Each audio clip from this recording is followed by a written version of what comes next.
construído um grande aeroporto, uma grande base aérea, quando eu falo grande, grande mesmo, chamada de Parnamirim, né, num distrito de Natal chamado Parnamirim, Parnamirim Field. E Parnamirim Field, nos anos seguintes, se torna a maior base norte-americana fora dos Estados Unidos. Porque ela se torna o trampolim para a vitória, né? As aeronaves não podiam cruzar o Atlântico direto na época, não tinha essa autonomia de cruzar o Atlântico direto dos Estados Unidos para a Inglaterra, né? Tá. E o combate que estava ocorrendo no norte da África, nesse momento, né, era o teatro de operações principal. Então, para se chegar ao teatro de operações principal, você precisava de fazer um trampolim.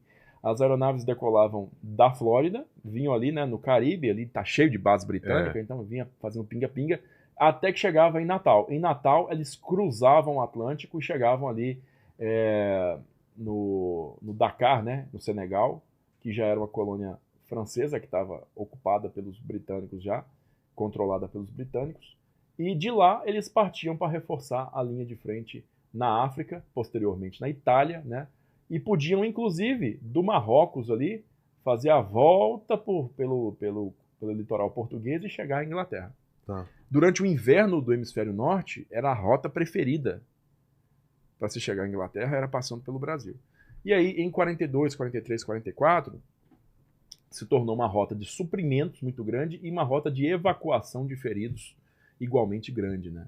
Então, Natal é uma cidade que se beneficiou dessa presença norte-americana, que é muito marcante até hoje na cidade, né? Muito se fala, os historiadores de Natal estudam muito esse período e essa influência duradoura dos Estados Unidos na cidade, né?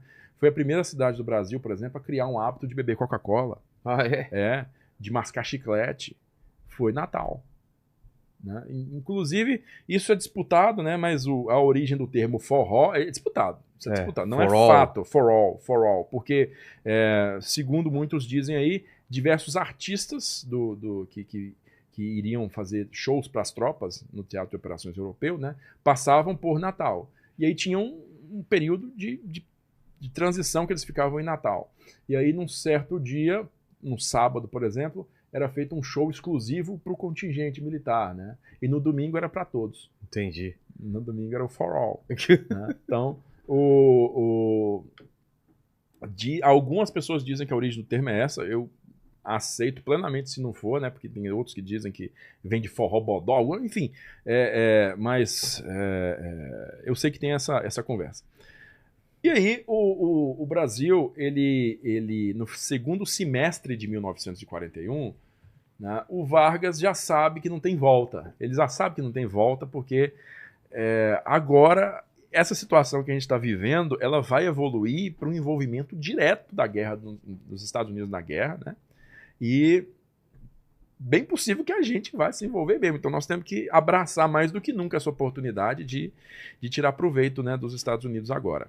Então, por exemplo, o Dutra, ele está achando lindo esse negócio de cooperação com os Estados Unidos, porque ele está tanto renovando a doutrina quanto os estoques, né, quanto o arsenal. E a preocupação maior do Dutra não é nem a Alemanha, não. A preocupação maior do Dutra é quem? A Argentina. Né? Então ele começa a pensar nisso pensando nos argentinos lá. Então o Dutra nem gosta dos americanos, é um cara que ele não gosta dos americanos, não. Ele deixa as mais bem equipadas e treinadas divisões brasileiras justamente no Nordeste, né? Porque isso aqui é para estar de prontidão caso os alemães invadam o Nordeste. Na verdade, se precisar de tomar uma ação direta contra os americanos ali, para isso? ele deixa essas divisões em prontidão. E, inclusive, isso vai ter influência na formação da FEB posteriormente. O Dutra se nega a tirar as divisões prontas, equipadas no Nordeste, para enviar para a Itália. Né? Ele, não. Eu vou formar uma divisão de contingentes aqui do Sudeste mesmo. Aquelas que estão lá, ficam lá. Entendi. Então, no segundo semestre de 41, a situação ela começa a se tornar muito intensa. Né? E aí tem outro fato interessantíssimo, que é o programa Lend-Lease. Né? O programa Lend-Lease, programa de empréstimo e arrendamento, né? É um programa que foi criado pelo governo do Roosevelt em março de 1941, porque até em março de 1941 os Estados Unidos estavam vendendo material de guerra para a Inglaterra mediante compra, né? Tinha que ter uma aprovação da compra, eles vendiam, papapá. Só que isso era mediante o caixa que a Grã-Bretanha tinha naquele momento. E ainda era pouco, né?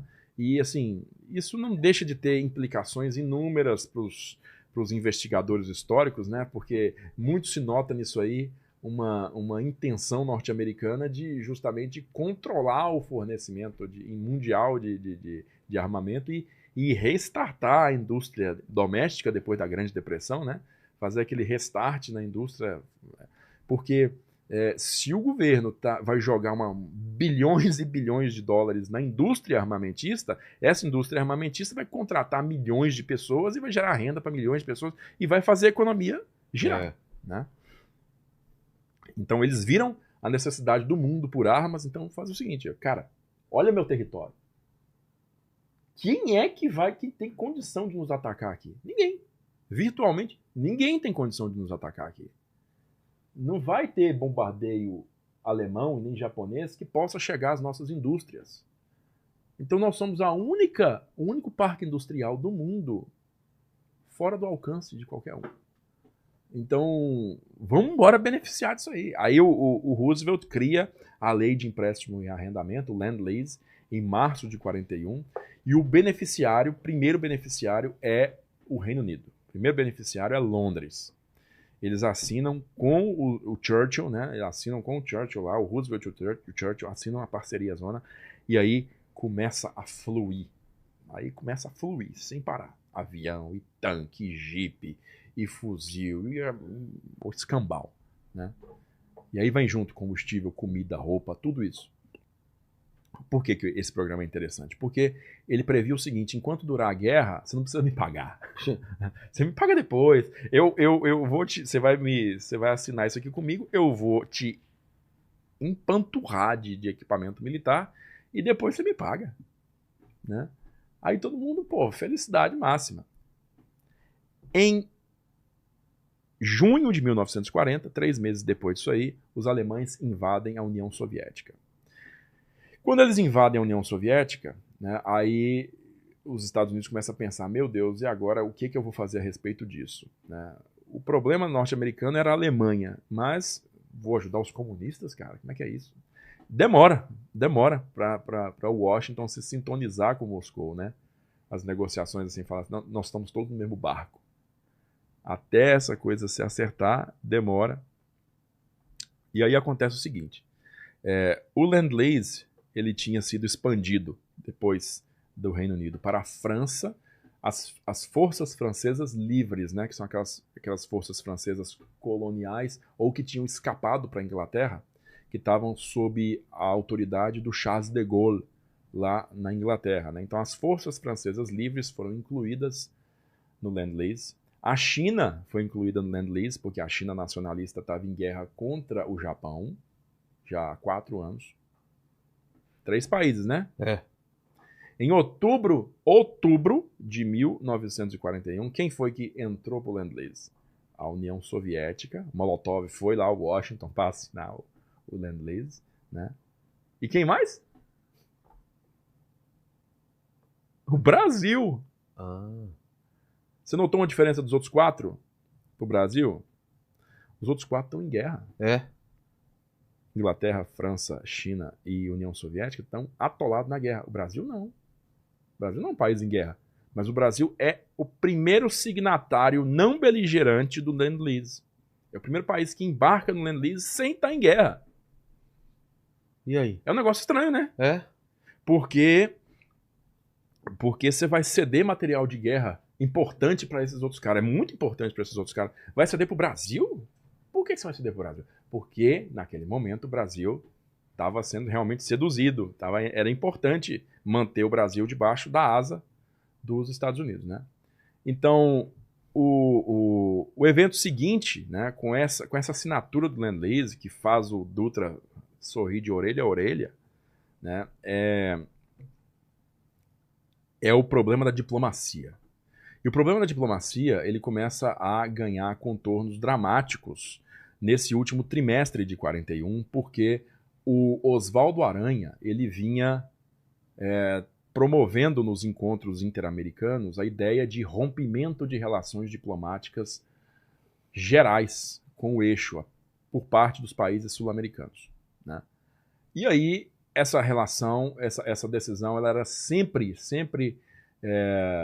postergada pela Argentina e pelo Chile, que eram dois governos que não queriam romper relações diplomáticas com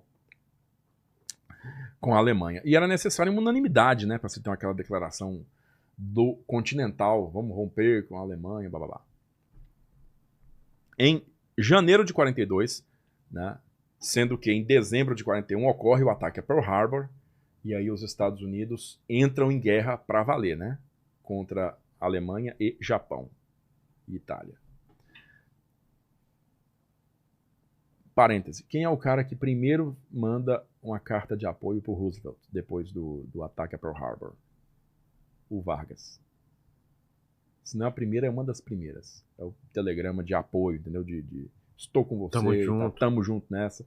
E aí é uma manifestação daquela parceria que existia, aquela proximidade que existia, é o Vargas fazer essa mensagem, mandar essa mensagem.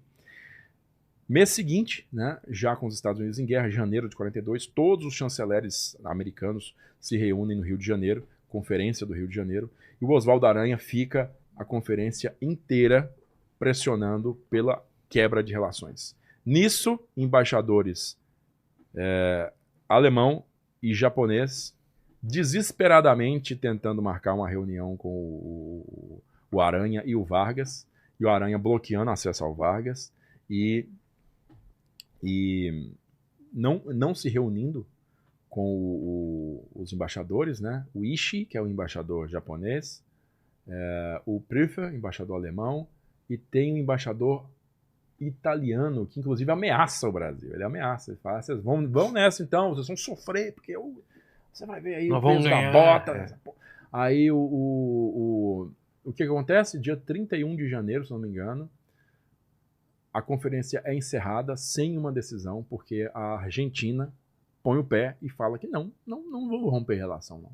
Então não existe uma decisão unânime. O que vai existir são decisões individuais de cada país em romper relações. No mesmo dia, Oswaldo Aranha vai a público e fala o seguinte: a partir deste momento, o Brasil rompe relações diplomáticas com as potências do eixo. Esse discurso do Oswaldo Aranha é um discurso de expulsão do Kurt Prüfer e da delegação diplomática alemã do Rio de Janeiro. Esses caras pegam um avião e vão para a Argentina no dia seguinte. E mais, quando essa comunicação chega à Alemanha, que o Brasil rompeu relações diplomáticas com a Alemanha, né, e estava no colo dos Estados Unidos, já tendo tropas americanas em território brasileiro, o que os alemães consideram que é uma ocupação militar brasileira pelos Estados Unidos, né, no Nordeste. Esse fato, coloca por gentileza Karl Dönitz, está na lista aí, inclusive. Esse fato ele é bem registrado pelo almirante Karl Dönitz, que ele, até essa época aí, ele era comandante da Força de Submarinos da Marinha de Guerra Alemã. A partir de 43, ele se torna o comandante da Marinha Alemã. Ele mandava nos submarinos até então. E o Karl Dönitz, ele registra no livro dele, Memórias dos 10 anos, 12 dias, uma coisa assim. Karl Dönitz, ele registra ele registra no livro dele, livro de memórias dele, que em janeiro de 42 o Brasil rompeu relações diplomáticas com a Alemanha. Isso pouco mudou factualmente nas nossas já deterioradas relações com este país. Porém, o alto comando se sentiu liberado, se sentiu autorizado a tomar essa declaração como uma medida agressiva contra a Alemanha, contra os interesses alemães. E já que a gente não tem relação diplomática mais, a Alemanha se sentiu no direito de tomar ações contra o Brasil. Por quê? Porque o Brasil não estava simplesmente rompendo relações com a Alemanha. O Brasil estava se aliando com os Estados Unidos de uma forma inequívoca, né? vendendo material de guerra, vendendo matéria-prima, né, fundamental para o esforço de guerra norte-americano, recebendo tropas americanas em seu território, sediando aeronaves e navios norte-americanos que estavam tomando ação ofensiva contra a navegação alemã.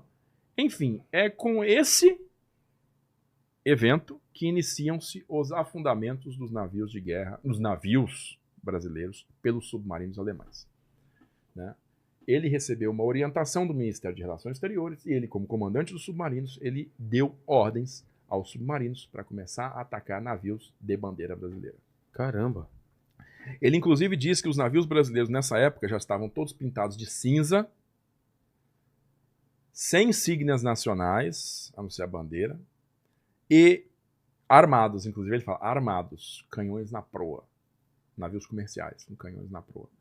O que era uma meia-verdade. Existiam navios com canhões na proa, não todos. E também navegando em zigue-zague, né? Ele fala navegando em zigue-zague, porque navegar em zigue-zague significa dificultar a mira de um submarino, né? Ah, é? Porque para regular o torpedo e tal, é mais interessante que o navio esteja em linha reta.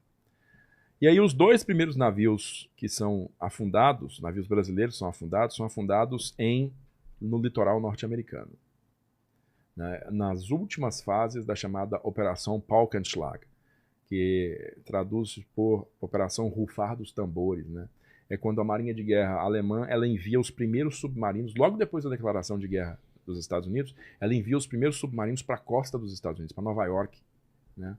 E o Reinhard Hardegen, inclusive falei o nome dele errado no outro podcast, é o Hardegen, né? Ele é o primeiro submarinista a ver Nova York pelo periscópio, né? Ainda toda acesa. Sei. Não tinha blackout ainda, estava tudo aceso.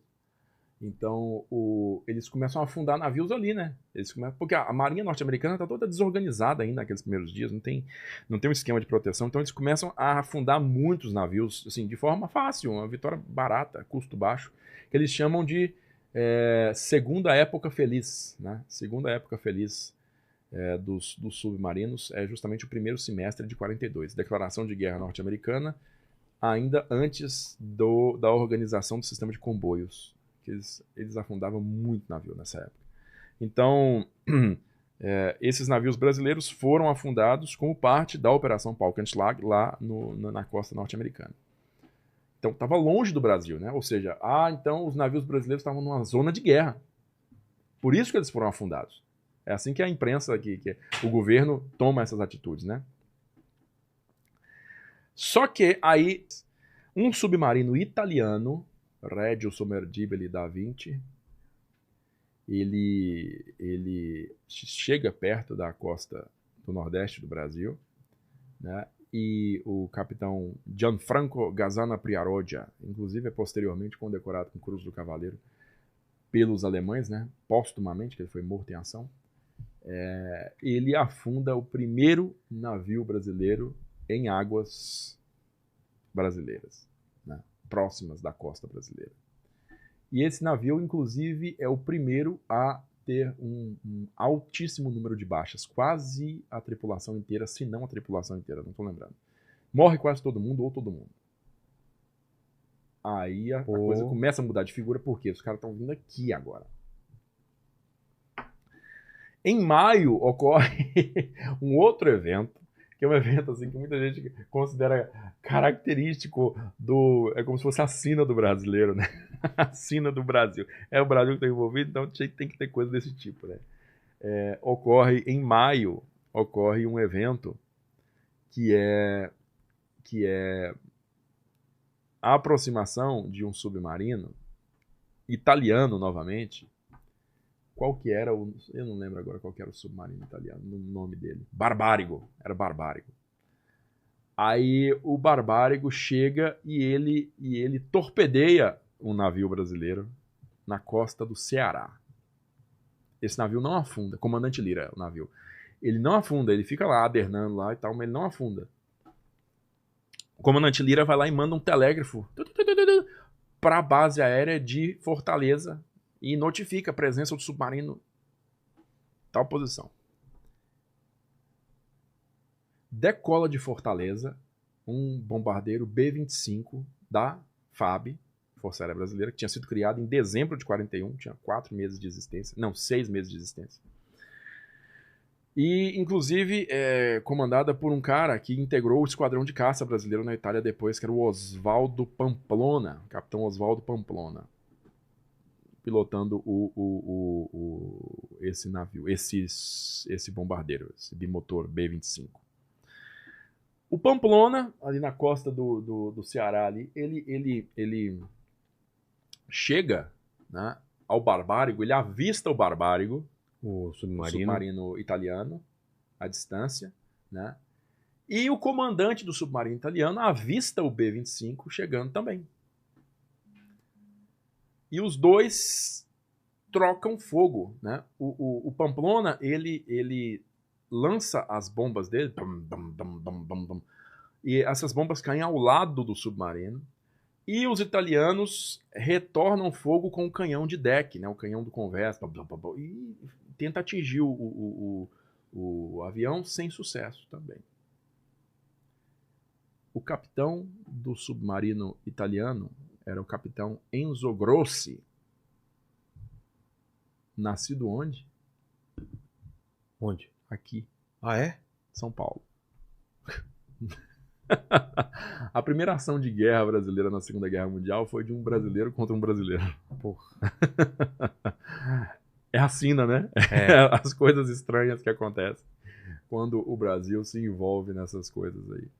Então, o primeiro combate brasileiro na Segunda Guerra Mundial se deu de um brasileiro contra um brasileiro. O Enzo Grossi tinha emigrado para a Itália na juventude e conseguido a cidadania dele lá, entrado na marinha, blá, e virou comandante submarino, mas nascido em São Paulo. O que resulta essa ação aí? Resulta no seguinte: o ministro da Aeronáutica, recém-empossado, né, que é o primeiro ministro da Aeronáutica do Brasil, Salgado Filho, que hoje dá nome ao aeroporto lá de Porto Alegre, né? Salgado Filho.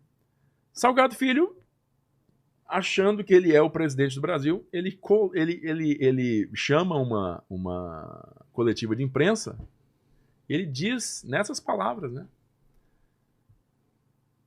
Neste momento, aeronaves brasileiras estão atacando ativamente submarinos do eixo em operação nas nossas costas. Com essa declaração do ministro da Aeronáutica do Brasil, o que a Alemanha entende? O Brasil declarou guerra à Alemanha.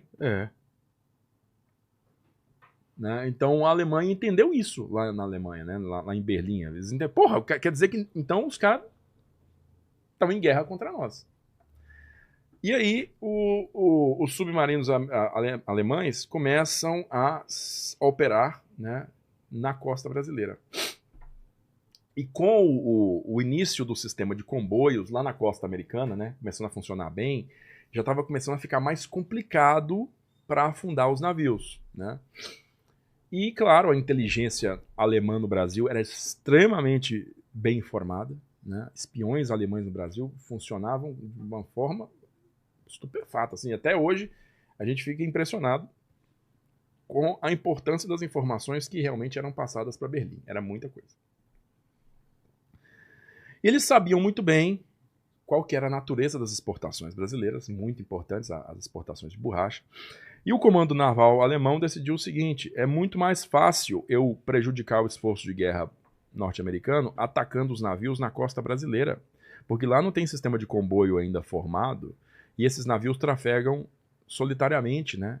E eu posso atingir eles individualmente um a um. É aí que chega, no começo de agosto de 1942, chega à costa brasileira o U-507, né, um submarino tipo 9C oceânico, né, submarino grande. Então, como eu falei, o Haroshart, ele entra na área de cabotagem e ele ataca diretamente esse navio chamado Baipendi, que estava transportando o que se imaginava secretamente um regimento de artilharia do Exército Brasileiro para o Nordeste. E justamente esse navio foi atacado à noite, né? Ou seja, Haroshart sabia a posição do navio naquele momento, o curso dele, denotando um vazamento de inteligência muito, muito preocupante, né? E esse navio ele foi afundado com 2 torpedos pelo U-507. E quando se ataca com 2 torpedos, é a norma, na verdade, se atacar com 2 torpedos, Por quê? mas os 2 torpedos ele colapsa o navio muito mais rápido, né? Do Mas que ao mesmo tempo vai um e vai outro? em seguida. Em seguida? Mas aí você tem 2 impactos. É. 2. E aí, quando acontece 2 impactos, o navio afunda em questão de pouquíssimos minutos. Com um único furo no casco, o navio pode começar a afundar lentamente, né? Mas com 2 ele afunda muito rápido. Então isso não dá tempo do pessoal se salvar, né, nos botes. Então tinha muito civil dentro desse navio. Então, cara, foram muitas mortes. Criança, mulher, enfim. Logo depois ele afundou um segundo navio, um terceiro. Na noite seguinte ele foi para o norte do estado da Bahia, afundou mais 2. Né? E ele concluiu a ação no dia 15, entre os dias 16 e 18 de agosto, né, de 42. O Haroshak depois ele se afastou da costa brasileira. O que aconteceu nos dias seguintes? Os corpos dessas pessoas que estavam a bordo desses navios foram parar nas praias do Sergipe. E esses corpos de crianças, de mulheres, de idosos, de homens, tudo isso, foram fotografados pela imprensa local e essas fotos foram levadas para os grandes jornais brasileiros no Rio de Janeiro, São Paulo. E isso foi publicado e isso revoltou a população, né? Deixou todo mundo muito irado com a situação. No total foram 600 pessoas que morreram nesses 2 dias. E essa é a causa final, esse é o catalisador que leva o governo brasileiro a declarar guerra à Alemanha no dia 22 de agosto. Então, 4 dias depois, o Vargas anuncia a declaração de guerra do Brasil contra a Alemanha. Então, aí, factualmente, o Brasil está em guerra, e aí a situação realmente começa a se transformar para o futuro envolvimento direto do Brasil na guerra, né? Então você tem aí as negociações em Washington que começam a acontecer, né? Na forma das comissões mistas no Brasil em Washington para definir qual que é o formato da colaboração brasileira para o esforço de guerra. E lá em Washington está o general Estevão Leitão de Carvalho. Ele é o cara que, a partir desse momento, começa a chefiar as negociações. Né? O que vai acontecer? O que o Brasil vai trabalhar aqui para fazer para o esforço de guerra? E, inicialmente, a ideia que se tem é que o Brasil tem que se preocupar com sua própria integridade territorial. Porque em agosto de 42 é o ápice da ofensiva do Eixo no norte da África, lá no Egito. Né? Eles chegam a El Alamein, e El Alamein é essencialmente a última posição defensiva antes do Cairo. Se El Alamein cai, esse cara aí é o Leitão de Carvalho, era o representante brasileiro lá em Washington. Então, El Alamein cai, o Cairo é a próxima vítima e os alemães podem, digamos, dominar o norte da África. Mas aí os britânicos resistem ao El Alamein e, eventualmente, fazem uma contraofensiva que expulsa os alemães do Egito. Ao mesmo tempo, em novembro, dia 8 de novembro, os americanos desembarcam no Marrocos. Aí você puder voltar para o mapa lá. Aquele mapa. No Marrocos, os alemães desembarcam lá no Marrocos, na Argélia. E ali, ó, Marrocos e Argélia, os americanos desembarcam ali. E com esse desembarque, essencialmente cessa a ameaça alemã ao Brasil. Cessa. Você fecha a porta lá. Fecha a porta lá e aí não tem mais essa ameaça, ninguém considera mais que possa haver. E em maio de 43... Os alemães eram bem abusados, né, cara? Os caras iam longe, tipo, os caras lutando contra o mundo inteiro, velho. Contra o mundo inteiro, eventualmente acabou se tornando isso. E aí, em maio de 43, os últimos contingentes alemães se rendem ali em Tunis, né, capital da Tunísia, e acaba a guerra no norte da África. Bom, quando acaba a guerra no norte da África, né, na verdade, já desde o começo de 43, quando o perigo de invasão ao território brasileiro é eliminado, começam as discussões lá no Rio de Janeiro para o envio de uma tropa de combate brasileira ao teatro de operações europeu. Uma tropa expedicionária, uma expedição militar, uma tropa expedicionária. O que é uma tropa expedicionária diferente? Uma tropa expedicionária é uma tropa que é constituída para combater no exterior. Ah, tá. Né? Por isso esse nome. Não vai combater no local, é no exterior. Né? Então, é uma expedição militar. Tá. Né? Então, essa tropa expedicionária então começa a ganhar os primeiros contornos ali no começo de 43. Só que todo o esforço de guerra norte-americano, né, ele está centrado na filosofia de um oficial extremamente capaz, que é o general George Marshall, né? E o Marshall é o cara que molda o exército à visão dele, à imagem e semelhança dele. E essa imagem e semelhança dele leva à nomeação de um cara chamado Leslie McNair, general Leslie McNair, para o Comando de Forças Terrestres. E o Leslie McNair é um fanático por regras, ele é um fanático por normas e padronizações. Então ele é o cara que constitui, né, um dos esforços de guerra mais padronizados e mais eficazes da história, né? E dentro da guerra que o McNair divisa, a uniformidade de tropa é essencial para se chegar à vitória mais cedo.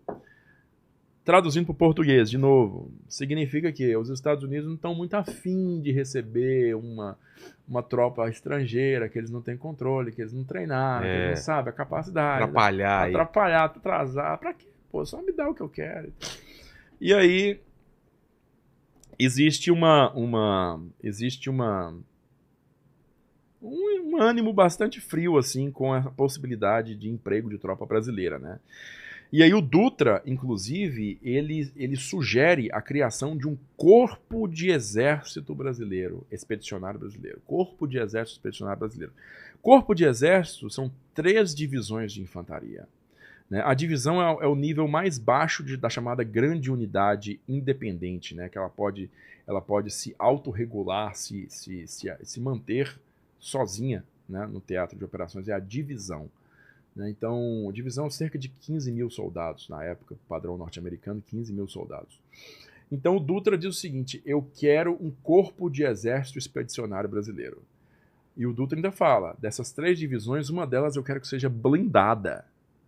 Uma divisão de tanques. Aí os caras em Washington, meu Deus do céu. Uma divisão de tanque, cara, eu não vou te dar uma divisão de tanque, né?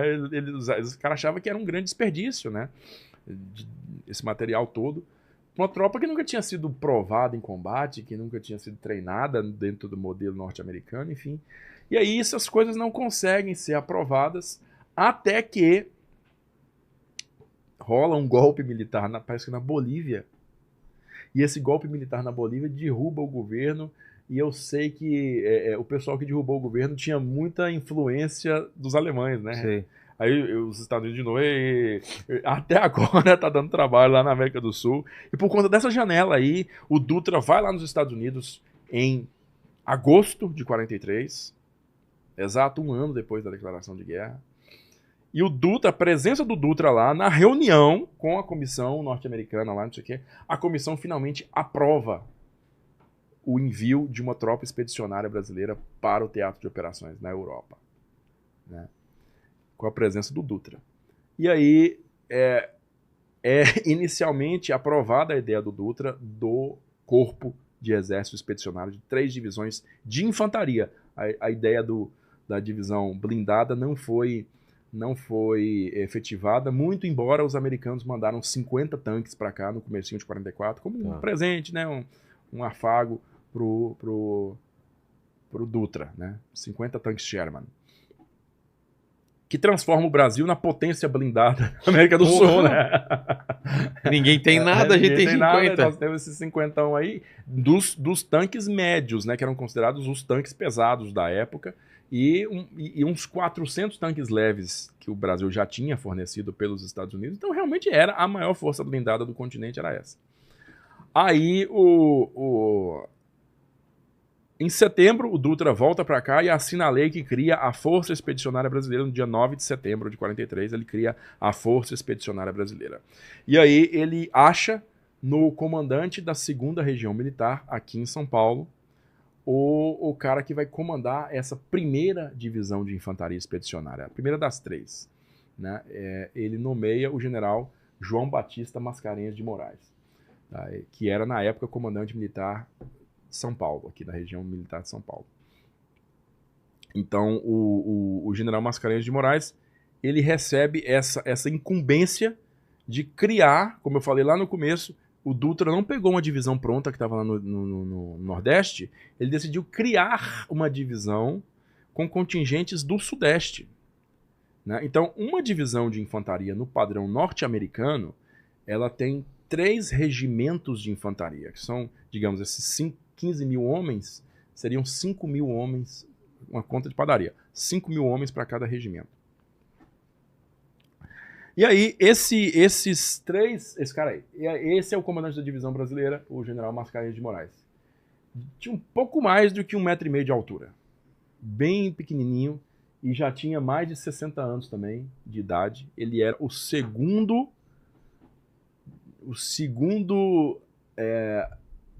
militar mais idoso na Europa nos anos finais da guerra. Ele só perdia para o Marechal Gerd von Rundstedt, que era alemão, que era mais velho que ele, mas ele era o segundo mais velho, né? Então, o Marechal Mascarenhas de Moraes, na época general de divisão, ele recebe uma pilha de papel que veio dos Estados Unidos, são os manuais, são as normativas para se formar uma divisão de infantaria no padrão norte-americano, que são muito diferentes das normativas para se trabalhar no Exército Brasileiro, né? Principalmente a questão de saúde. Como assim?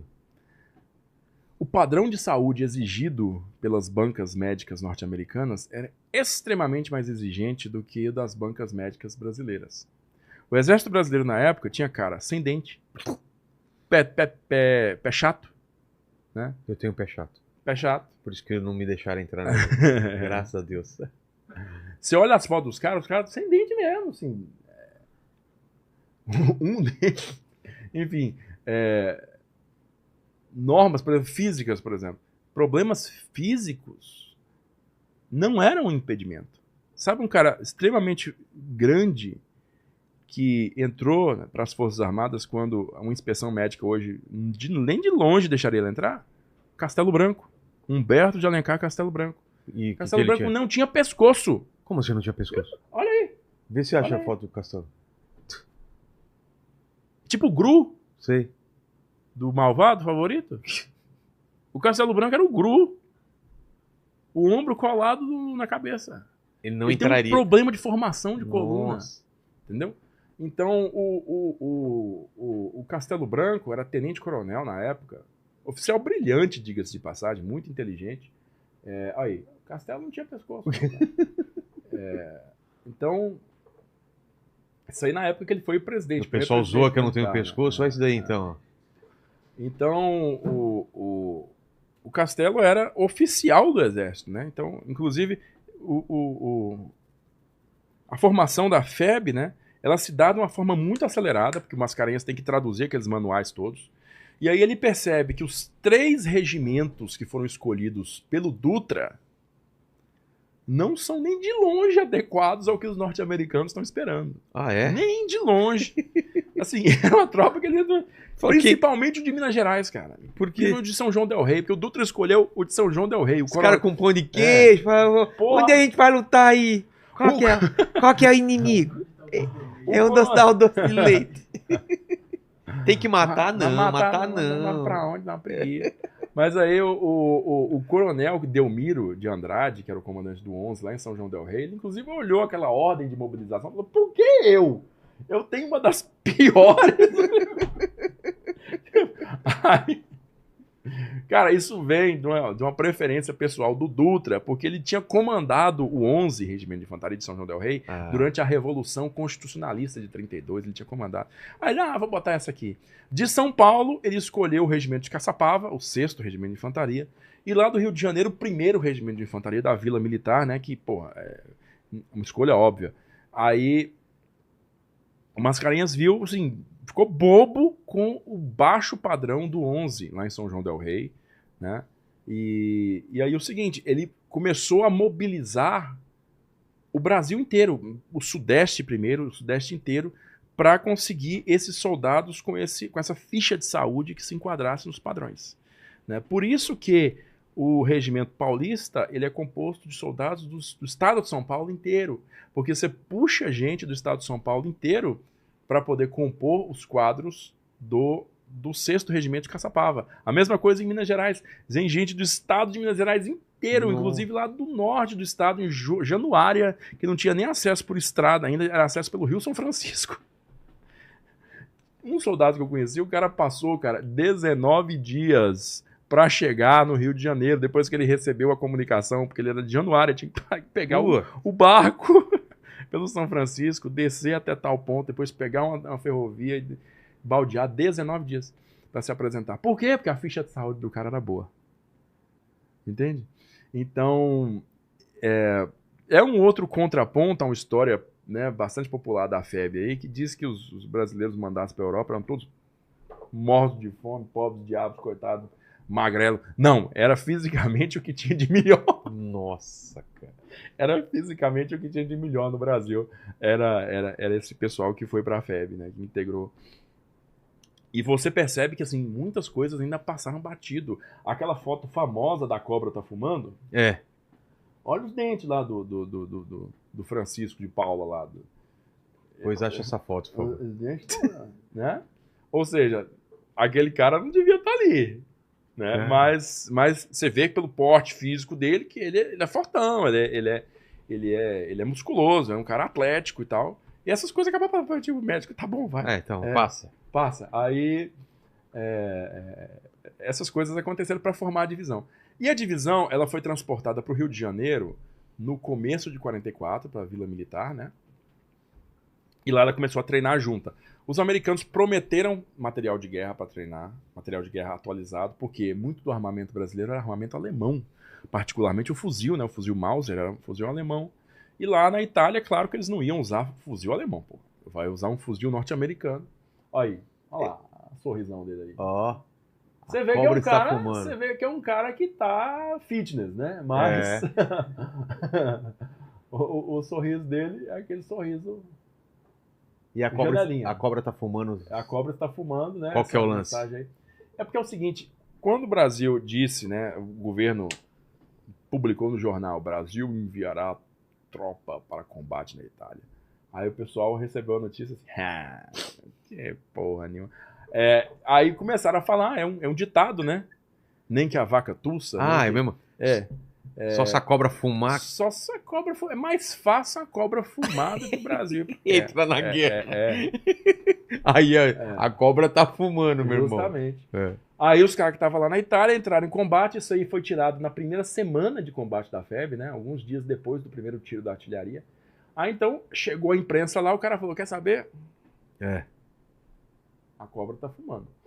Então, mas era um ditado popular na época. O pessoal alugava mesmo, falando que isso aí não vai dar certo. E aí, primeiro semestre de 44, eles estão todos reunidos lá no Rio de Janeiro, né, na Vila Militar.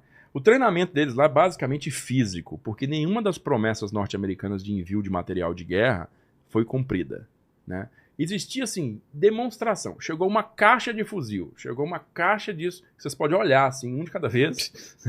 Passa na mão. Mas não dá pra treinar todo mundo, entendeu? Aí, assim, pode ser um descompromisso com os termos pré-estabelecidos? Pode.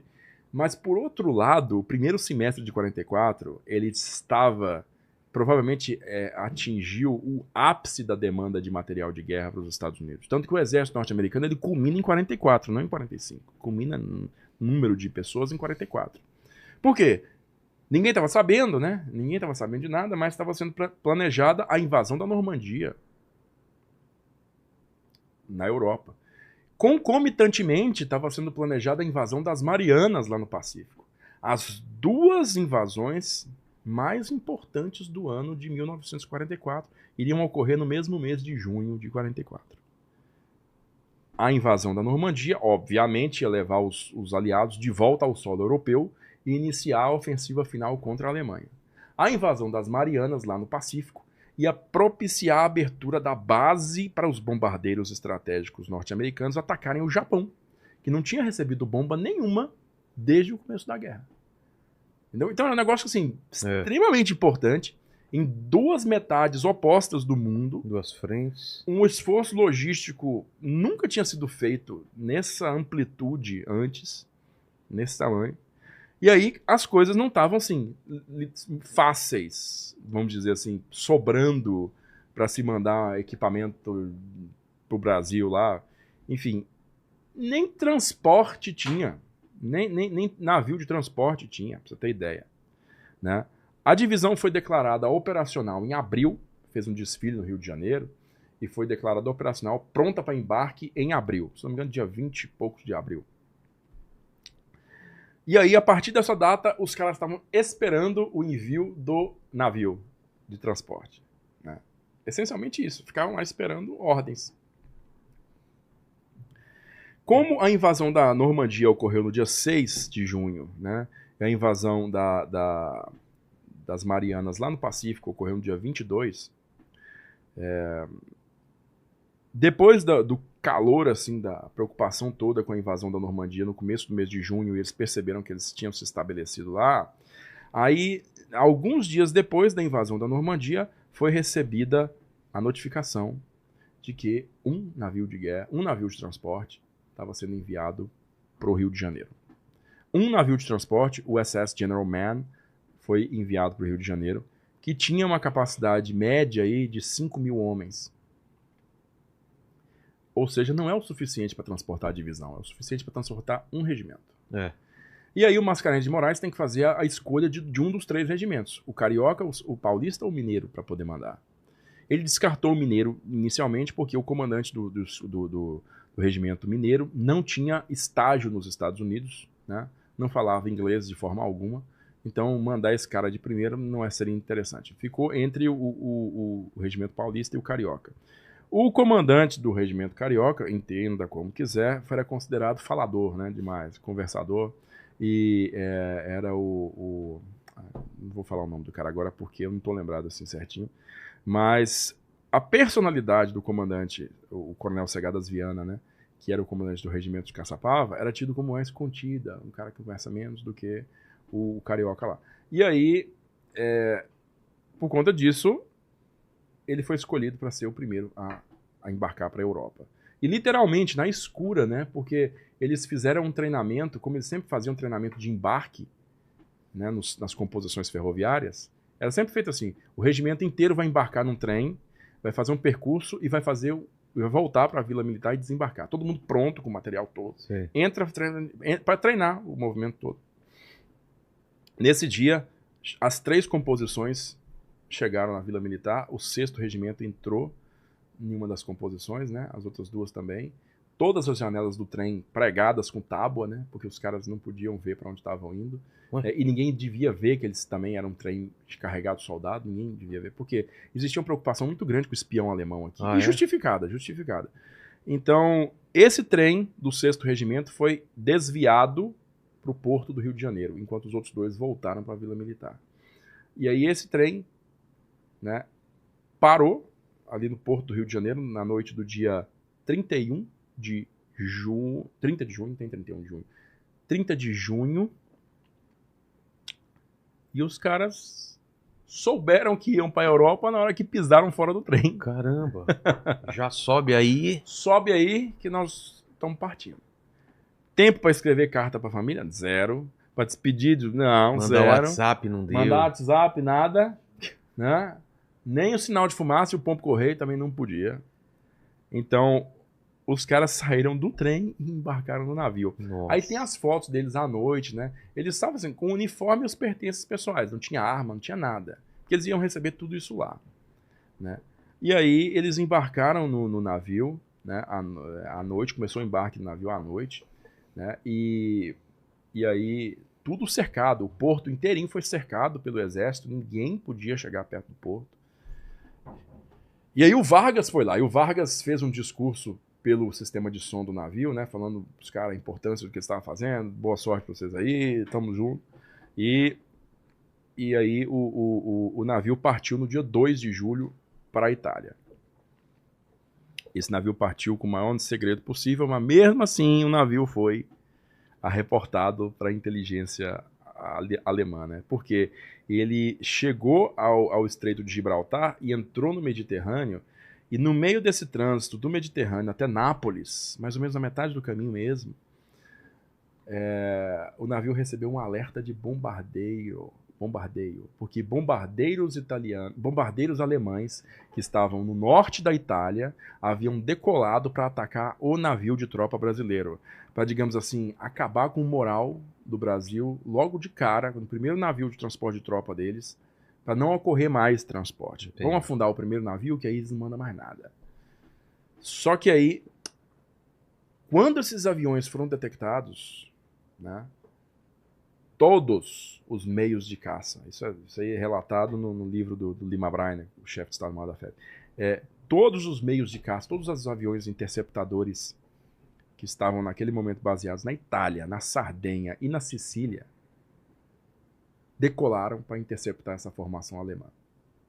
E provavelmente debandaram ela, derrubando boa parte, né? Fato é, essa formação nunca chegou ao navio. Eles desembarcaram em Nápoles, saíram lá, fizeram aquele desfile lá com o uniforme, né, em Nápoles. Tenta a FEB marchando em Nápoles, você vai ver o que eu estou falando. O uniforme brasileiro da época, que não é esse, o uniforme brasileiro da época, o uniforme de passeio, era muito parecido com o uniforme alemão, né? Ele era abotoado até em cima aqui, com aquela gola, né? Até preso até em cima aqui. E como os brasileiros estavam marchando todos muito rígidos, né, em fila, em uma formação bem próxima, eles foram entendidos como prisioneiros de guerra alemães por alguns populares ali em Nápoles, né? Inclusive os caras, aí, ó, essa foto aí. Os caras foram xingados, foram apedrejados. Nossa. Porque o uniforme era parecido, eles estavam marchando muito juntinhos, sem arma, né? É. Aí o alemão, aí começou a tacar pedra nos caras. E aí depois... Os caras, taca não, porra! Para com essa porra, vim te ajudar! Ei, a gente veio ajudar, seus maldito, morto de fome! Vai, Corinthians! Pega a pedra e toca na cabeça do filho também, né? Pô, moleque, toma aí. Aí, provavelmente aconteceu, viu? Então, a partir daí, né, a FEB, ela abandona o uso desse uniforme na Itália e passa a utilizar, basicamente, aquele outro uniforme, né, que é o B, que o artilheiro lá estava usando, né? E o uniforme dos oficiais, né, o casaco e tal, ele é criado um novo tipo de uniforme com o corte norte-americano. Ah, é? Um corte parecido com o dos Estados Unidos para uso desses oficiais lá na Itália. Né? E os praças utilizavam esse uniforme aí basicamente quase o tempo inteiro. Né? E aí só que se percebeu uma coisa, né? O material do uniforme brasileiro não era adequado ao clima da Europa. Né? Ele não seguraria o inverno da Europa. E aí, por isso, o uniforme brasileiro teve que ser complementado com peças do uniforme norte-americano. Entendi. Tá? Tem algumas ilustrações coloridas, Lene, da FEB, soldado da FEB. Tenta colocar FEB Osprey, que é uma editora inglesa, que eles publicaram um livro em inglês, eles têm essas ilustrações coloridas bem legais de soldados da FEB. Inclusive, eles colorizaram essa imagem aí, que eu vou mostrar para vocês o que eu estou querendo dizer. Particularmente uma jaqueta chamada jaqueta M41, que tinha um forro de lã bem denso. Essa jaqueta foi utilizada pelos brasileiros. Aí, ó. Essa é a capa. Tá? Tem outras ilustrações, né? esse aqui é o uniforme que foi abandonado, né? Porque ele é parecido com o alemão. Tá. O de cá, você tá vendo um soldado brasileiro já no final da guerra, mas com uniforme de verão, né? Manga puxada e tal. Ali é um piloto brasileiro, do Esquadrão de Caça brasileiro. Mas tem umas outras pranchas coloridas iguais a essas. Iguais não, parecidas, estão no mesmo livro, que eu acho mais interessante. As ilustrações. Que sempre tem 3 soldados nessas pranchas. Essa é legal. Essa é legal, mas ainda não é a que eu queria mostrar. Não. Essa aí é do uniforme, né, que eles utilizavam lá, mas é o uniforme de verão ainda, né? Tem um casaco aqui, que é um casaco de verão. Tenta achar um aqui, um cara tá com tipo um detetor de metal, aquele detetor de metal, que é um detetor de mina. O cara tá com um desses aí. E aí, eles passaram a utilizar esse material complementar norte-americano, notadamente essa jaqueta de lã. Essa jaqueta que você tá vendo aqui, ó. Tá. Essa jaqueta, é uma bazuca, né? Essa jaqueta que você tá vendo à direita aqui. Aquele ali já é um uniforme feito à guisa do norte-americano, né? Com corte norte-americano. Você tá vendo um sobretudo aqui também norte-americano que o cara tá vestindo, né? Uma balaclava aqui para poder se proteger do frio mesmo. E o capacete é o capacete norte-americano, capacete de aço que eu te presenteei daquela vez, com liner interior dele, mas é o capacete de aço que tá aí, redondinho, né, norte-americano. Porque o capacete brasileiro é ruim. Sim, era porque era um capacete de vime, na época nem era de aço ainda. Né? Esse aí foi o primeiro capacete de aço formal do Exército Brasileiro. Mas o capacete tem basicamente 2 funções para o soldado, né? Proteger de tiro e identificar o soldado. Sim. Porque a primeira coisa que você olha, o capacete do cara, você olha, a primeira coisa que você vê é a identificação dele pelo capacete. O capacete alemão é mais quadrado, né? Distintivamente mais quadrado. Assim. Então você percebe, o cara é alemão. Esse capacete redondo é um capacete norte-americano. E pelo fato dos caras falar português numa frente de batalha em que a maioria fala inglês, né? Então é bem legal que você seja identificado logo de cara como... Se não toma tiro, né? Se não toma Até tiro. Até explicar. Então é bom que todo mundo use a mesma cabecinha redonda ali na linha de frente. Então não teve nem disputa usar esse uniforme, não. Essas peças de uniforme, você está vendo que a calça é brasileira, né? O sapato é brasileiro, o blusão que ele está vestindo por baixo é brasileiro, mas a jaqueta, que tem um forro de lã bem denso para aguentar a neve, é norte-americano. O sobretudo, que é mais denso ainda, é norte-americano. E o capacete é norte-americano também. Entendi. Né? Essa bota que esse cara também está usando, os dois aqui estão usando, são botas norte-americanas. Só esse sapatinho preto aqui que é brasileiro. Entendi. Tá? É claro que as armas também são norte-americanas. A granada, o rojão aí, lança-rojão aí, a bazuca, né? A bazuca. E o fuzil Browning, né? O fuzil automático Browning, o BAR, Browning Automatic Rifle, que era uma arma de apoio às patrulhas. Cada patrulha tinha uma dessas aí. Também é norte-americano. Todo o armamento é norte-americano. Tá? Então, você vê ali o Capitão Airosa, que é o do meio ali, inclusive usando uma bolsa escrito US Army, né? Porque, são apetrechos complementares que foram usados para compor o uniforme brasileiro na Itália. Curiosamente, no braço, se tiver como ampliar, Lênin, o braço do cara do meio lá, o braço dele, tem uma insígnia verdinha. Tá vendo? Olha lá. É chamada de Coração do Brasil. É um coração, como se fosse, não um coraçãozinho perfeito, não, mas é como se fosse uma imagem em forma de coração, escrito Brasil de branco. Eles saíram do Brasil com essa insígnia no braço. Identificando os caras, né? Brasil. Só que era uma insígnia, assim, um tanto insossa, né? Não tem muita coisa nela. Brasil, blá, blá, blá. Não representava muito o espírito da tropa, não. Aí lá na Itália, os caras tiveram a ideia de fazer a contra-zoeira, né? Vamos foder os caras. Vamos embora botar uma cobra fumando no braço. Né? Então, aí o Mascarenhas falou, não, tá, põe essa cobra fumando aí. Aí o cara desenhou lá a cobra fumando, o Disney, inclusive, fez uma cobra fumando. Também foi, do Disney. Do Disney? É do Disney. E aí o Disney criou uma cobra fumando, os caras desenharam essa cobrinha aí e botou Brasil em cima. né, com as cores nacionais, verde e amarelo, né, cercado pelo vermelho, que é a guerra. Então, criaram essa insígnia da cobra fumando. Tem aí, Lene? Tem aí, ó, a cobra fumando. Não, essa tá tosca, que é considerada hoje... Mas foi o Disney que fez? Não, essa aí tá. Não. O Disney fez. Se você colocar cobra fumando Disney, você vai achar qual que é. É uma com dois revólveres, assim. É considerada até hoje uma das insígnias mais espirituosas da Segunda Guerra Mundial. Essa é do Disney. Essa é o Disney. Tem a assinatura dele embaixo ali. Essa que o Disney desenhou. Então,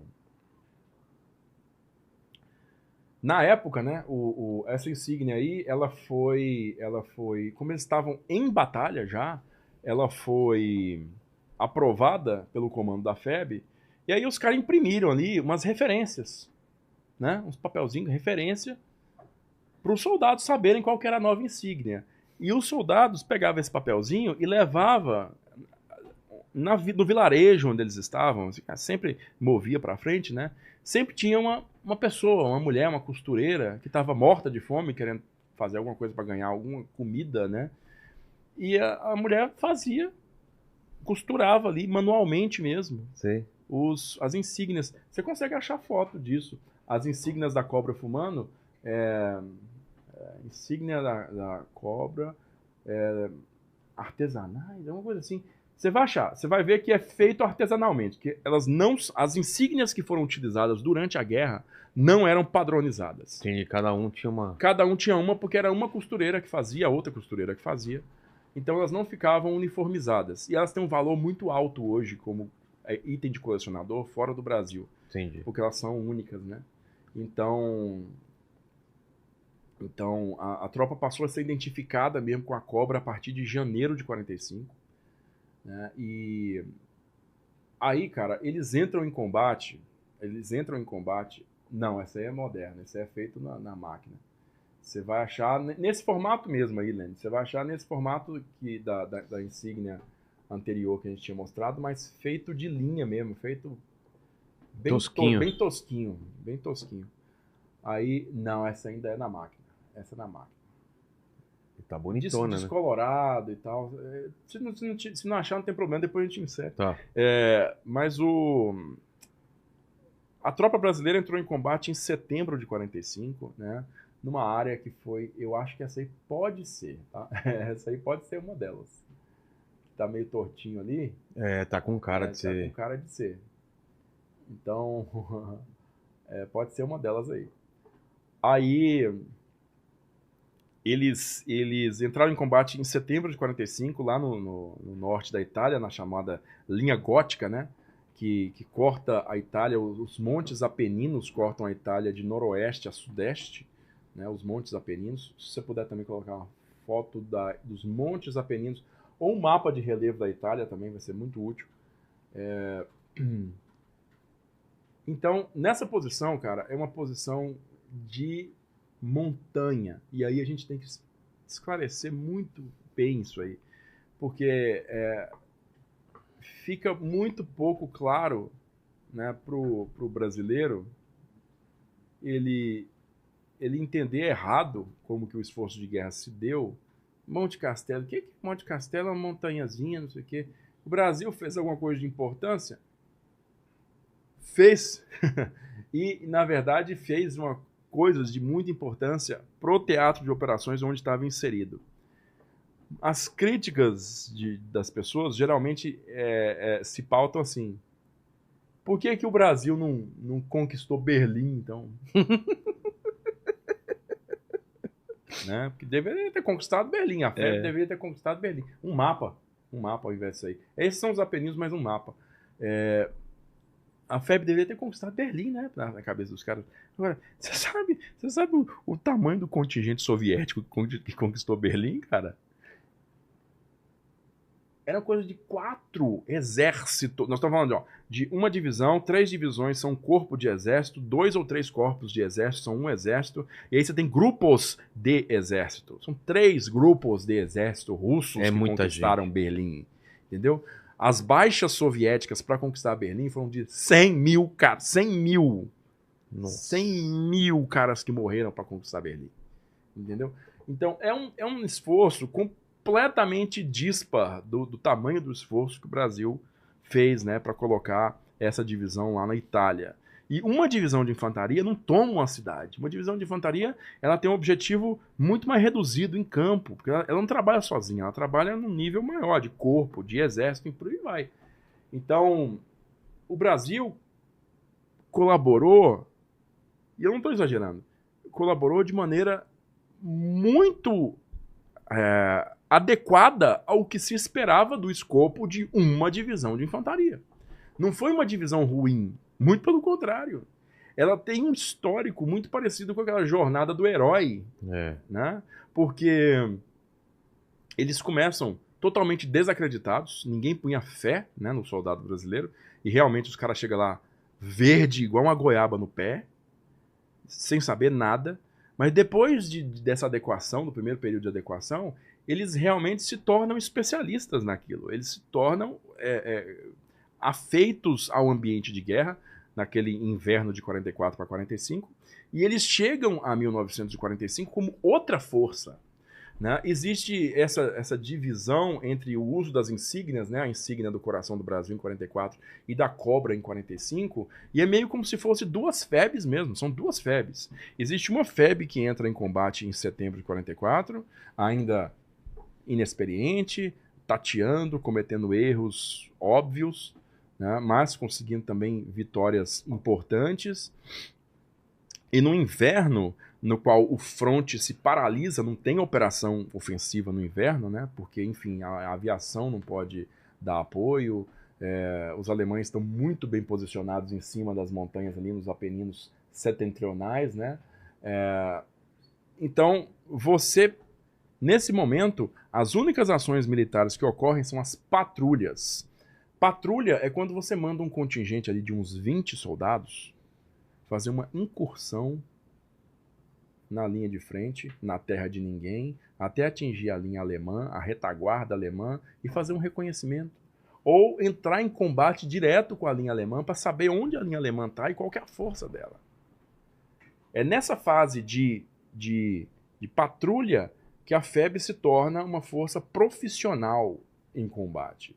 E quando o inverno ele vai se desfazendo no final de fevereiro, que é justamente quando a FEB toma a posição de Monte Castelo, né, é que ela se torna, assim, na prática, uma força de combate profissional à altura de qualquer outra das divisões americanas que estavam ao lado dela. E isso a gente vê estatisticamente falando mesmo. O número de baixas, o número de prisioneiros tomados, o número de cidades libertadas, o número de material de guerra destruído / capturado, tudo isso está pau a pau com as outras divisões que estavam ao lado da FEB. Outro indicativo importante, a FEB ficou em combate durante 239 dias seguidos sem descanso. 239 dias. No cômputo geral de todas as divisões norte-americanas da Segunda Guerra Mundial, a FEB está entre as 12 que ficaram mais tempo em combate ininterrupto. Entre as 12. Então, você percebe que não é um negócio... Né, não foi pouco, né? Não foi pouco, né? E tem outros fatores. A FEB, por exemplo, ela foi equipada com um fuzil, que era um fuzil, a gente chama de fuzil de ferrolho, né? Para quem entende um pouquinho de arma de fogo, o fuzil de ferrolho é aquele que você, né, levanta o ferrolho, abre, aí a munição gasta, ela é expulsa, e aí você empurra uma nova munição e trava ela. O ferrolho, ele funciona manualmente, então cada tiro é um tiro manual. Os norte-americanos tinham desenvolvido um fuzil chamado fuzil Garand, que era semi-automático. Lá no Band of Brothers, por exemplo, você vê muito disso. Os caras colocam um clipe de 8 munições, assim, eles colocam um clipe dentro da munição, dentro da arma, e arma uma única vez, e ela faz 8 tiros em seguida. No final ela faz pim, que é a base do clipe sendo ejetada, faz aquele barulhinho pim, né? Inclusive os alemães usavam esse barulhinho para poder para poder atirar, né? Saber quando... Agora tá sem. Aí os americanos aprenderam batendo no negócio no capacete. Pim! Pra enganar. Aí aparece e toma um tiro. Então, o brasileiro não foi equipado com esse tipo de armamento de alta eficácia, né, desde o começo. Inclusive, a grande parte, né, um em cada 5 soldados brasileiros terminou a guerra com um Garand na mão, com um semiautomático na mão. Imensa maioria desses Garands foram conseguidos através de o que o Capitão Souza chama de auto-rearmamento, né? Achou um cara morto com um fuzil do lado, pega o fuzil. O cara tá dormindo, pega o fuzil. Então não tem pudor nenhum. É claro. Porque o cara vai conseguir outro, ele vai conseguir outro fuzil. E isso aqui é muito importante para eles. Então eles fizeram isso. Literalmente furtava o fuzil ou pegava o fuzil de uma pilha de gente morta, né? Igual que aconteceu pós a tomada de Monte Castelo, né? Monte Castelo em si é uma história extremamente ampla que se eu começar aqui a gente pega mais 2 horas só para isso. Tá. Né? Mas é uma posição extremamente importante para o avanço do 5º Exército inteiro naquela área onde estava posicionada, né? No norte dos Apeninos. E Monte Castelo era um montezinho até baixo, mas ele era um ponto de observação da artilharia ponto de observação da artilharia alemã. Ou seja, tinha um soldado alemão em cima do Monte Castelo que conseguia ver a estrada, chamada Estrada 64. E a Estrada 64 ela corta os Apeninos de Pistoia até Bolonha. Ela desemboca no vale do Rio Pó, que você está vendo aquela região cortada pelo Rio Grande ali, o Rio Pó, que é plana. Então, desembocando ali, né, eles, digamos assim, colocariam os alemães em xeque final. Então, os alemães tinham que se ater à montanha o máximo possível e controlar o trânsito na Estrada 64, ou seja, a partir do ponto que o americano coloca um carro na estrada, o alemão lá em cima vê esse carro e chama a artilharia para poder martelar esse carro. Entendi. Então eles não podiam usar a estrada se o Monte Castelo continuasse na mão dos alemães. Tinha que tomar primeiro o Monte Castelo. Tomar o Monte Castelo para poder usar a estrada. Só que o Monte Castelo, as primeiras tentativas foram frustradas porque o próprio Monte Castelo ele tem apoio das montanhas atrás dele, onde estão localizadas as tais das peças de artilharia. Então, um avanço contra o Monte Castelo significa chamar também a artilharia inteirinha para poder martelar quem é que estava avançando contra o Monte Castelo. Então, no final das contas, em fevereiro, teve que ser feito um avanço conjugado com as montanhas atrás, né? Tomando as montanhas atrás e tomando o Monte Castelo. E aí sim, ele foi finalmente conquistado. E aí a FEB segue até o final da guerra, conquistando, liberando outras regiões, inclusive a famosa cidade de Montese, né? Que era o último grande bastião dos alemães em cima das montanhas. Então eles se apegaram mesmo à cidade e chamaram no dia 14 de abril foi o maior bombardeio de artilharia de todo o fronte contra o avanço brasileiro na cidade. Então foi muito, muito, muito, muito intenso o bombardeio, cortou linha de comunicação, deixou pelotão sem comunicação boa parte do dia. Alguns caras estão vivos ainda. O coronel Nestor, lá em Brasília, é um desses caras, pouquíssimos caras. E resultou na captura da cidade no final do dia. E nos 3 dias seguintes, houve uma limpeza da região inteira dos alemães. A partir desse ponto, com Montese caído, os caras caíram no vale. E quando eles caíram no vale, terreno aberto, eles ficaram sujeitos à ação da aviação aliada norte-americana, né? E brasileira também, porque o Brasil tinha enviado um grupo de caça lá para a Itália, o primeiro grupo de aviação de caça, o famoso Sentapua, né, que utilizava aviões norte-americanos, os Thunderbolts, aviões muito possantes, 4 metralhadoras, poder ofensivo magnífico, né, e fizeram uma campanha de apoio ao avanço em solo, muito importante também, né, tanto que o grupo de aviação de caça ele foi condecorado com a Presidential Unit Citation, que é uma condecoração pessoal do presidente dos Estados Unidos, uma comenda pessoal do presidente dos Estados Unidos a uma unidade de combate. Ela é coletiva, né? Todo mundo da unidade recebe a medalha. né? Então, essa medalha, à época, ela não era outorgada a estrangeiros facilmente. Somente dois esquadrões de combate australianos receberam essa comenda na Segunda Guerra Mundial. A recomendação para essa comenda ser feita ao esquadrão brasileiro, pelo alto número de material de guerra destruído pelos pilotos brasileiros, né, foi feita no final da guerra, e esse processo ele ficou pela metade. Por quê? Lá em Washington, na Casa Branca, ficou pela metade. Alguma razão que parou lá no meio, por alguma razão não foi para frente, né? E aí, nos anos 70, né, foi feito uma revisão lá, descobriram o processo na metade lá e concluíram o processo, né? Concluíram o processo, tanto que o Reagan assinou, e aí em 86 a medalha foi entregue, as medalhas foram entregues pros veteranos. Ou seja, pela Segunda Guerra Mundial, 3 unidades aéreas estrangeiras foram outorgadas com essa comenda. 2 australianas, Duas australianas e uma brasileira. Porra. Né? Sem tapua. Tem um quadrinho que fizeram... Do Celso Menezes. Conheço ele. O Jambox. Jambox. Jambox é o código, a palavra código na rádio designava os aviões brasileiros. Né? Jambox. Jambox e uma cor, né? Jambox Yellow, Blue, Green, Red. Eram as 4 esquadrilhas brasileiras, era designada pelos nomes Jambox. Jamboque é um chicote sul-africano lá, feito de couro, de não sei o que, algum bicho. E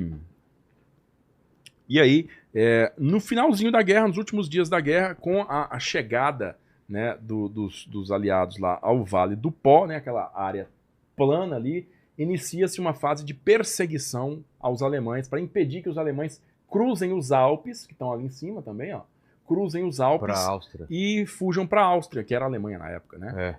Então, fujam para a Áustria. Então, eles queriam barrar os caras ali. Então, valia de tudo para poder barrar eles ali. E o comando norte-americano, ele meio que deu uma esfriada nos ânimos da FEB, dizendo que a FEB não poderia passar ao norte da estrada que margeava o Rio Pó, né? E deveria se manter, né, ao sul dessa estrada, avançando rumo à fronteira francesa, aqui, aos Alpes franceses. Enquanto as unidades americanas foram rumo norte para poder perseguir os alemães. Inclusive, o comando do 4º Corpo de Exército norte-americano, que comandava a FEB diretamente, né, requisitou os caminhões da infantaria da FEB para poder aumentar o número de veículos automotores para conduzir a infantaria norte-americana na perseguição. E deixou a FEB a pé, né? Só que aí aconteceu os outros ocasos do destino, coisas que acontecem com os brasileiros. Uma das divisões alemãs, a 148, estava na região de La Spezia, que você está vendo um riozinho ao sul dos Apeninos ali, ó, ali, digamos, naquele sovaco da Itália, debaixo de onde está escrito Apennino Settentrionale, ali tem um porto chamado La Spezia. Então, La Spezia é uma posição importante e tinha uma divisão guarnecendo essa cidade, que era a divisão 148, do general Otto Fretter-Pico, eu coloquei aí na lista. Então, La Spezia, esse pessoal que estava lá, eles receberam ordens tardiamente para recuar de lá, né? E aí a 148 ela começou o recuo depois do restante das divisões e ficou para trás. Quando esse informe de inteligência chegou à FEB, né, os caras perceberam, opa, existe uma oportunidade aqui. Eles estão ao sul da estrada, então vamos atrás deles.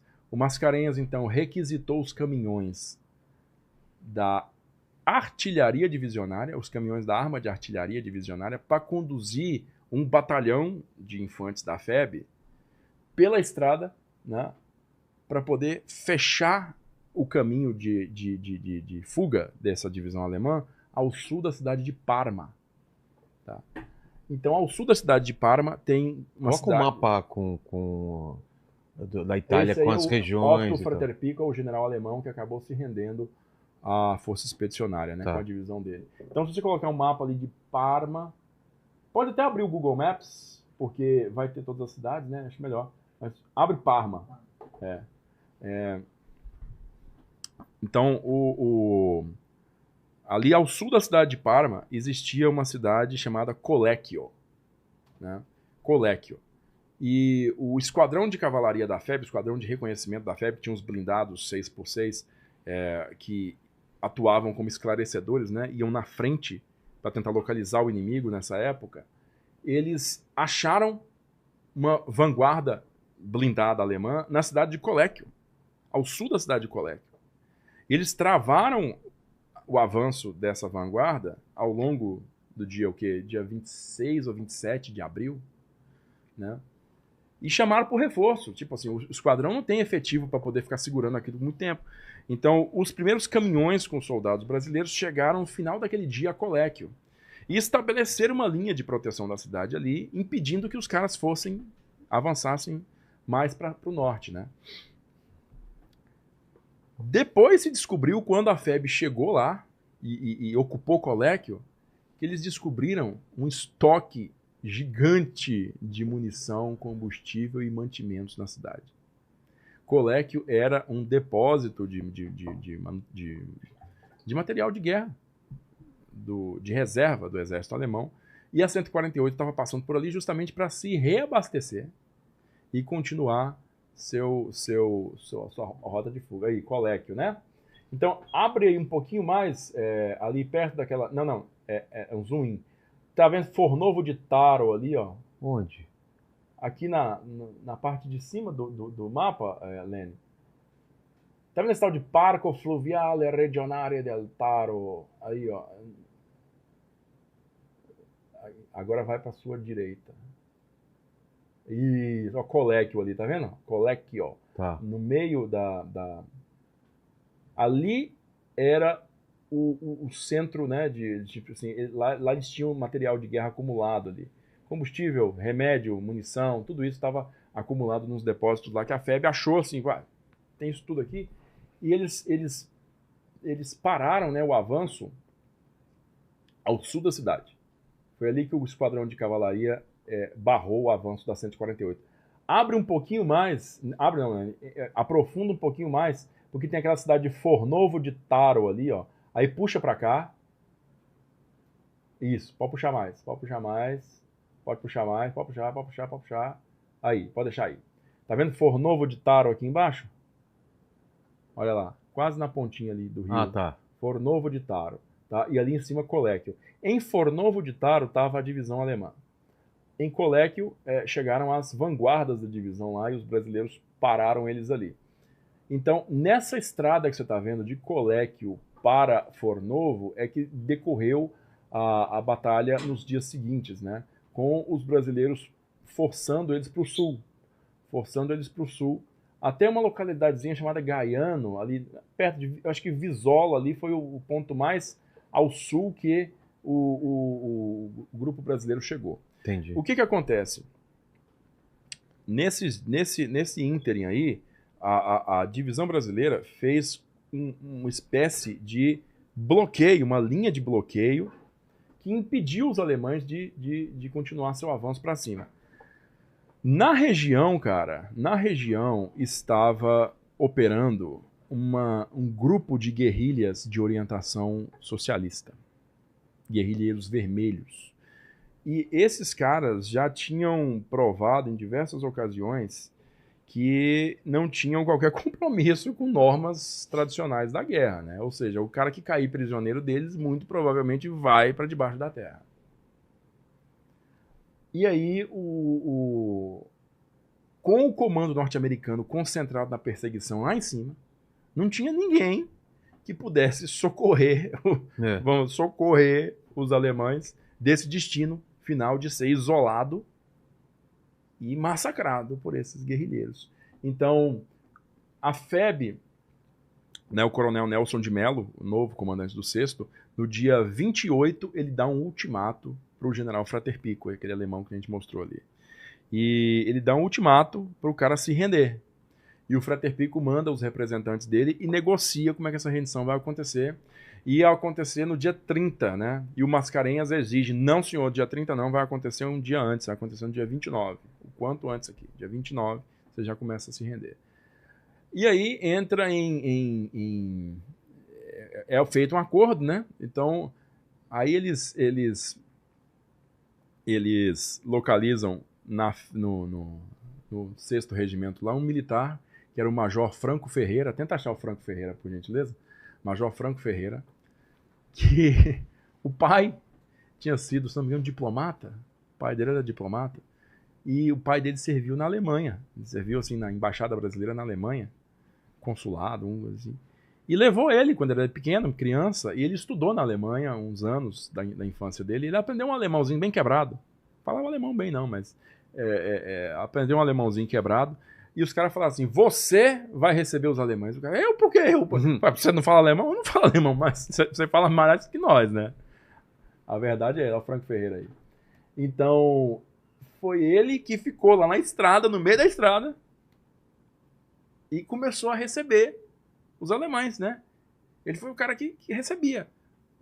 A primeira parte da rendição foi um grupo de motociclistas, né, reconhecedores e tal, batedores, que abriram caminho para os veículos, e aí em seguida desceu ambulâncias, né, com os feridos mais urgentes, e ele foi direcionando, vocês vão para lá, vocês vão para lá, e aí foi sendo feito um campo de prisioneiros ali, um parque de estacionamento desses carros, e um campo de prisioneiros provisório para receber esse tanto de gente.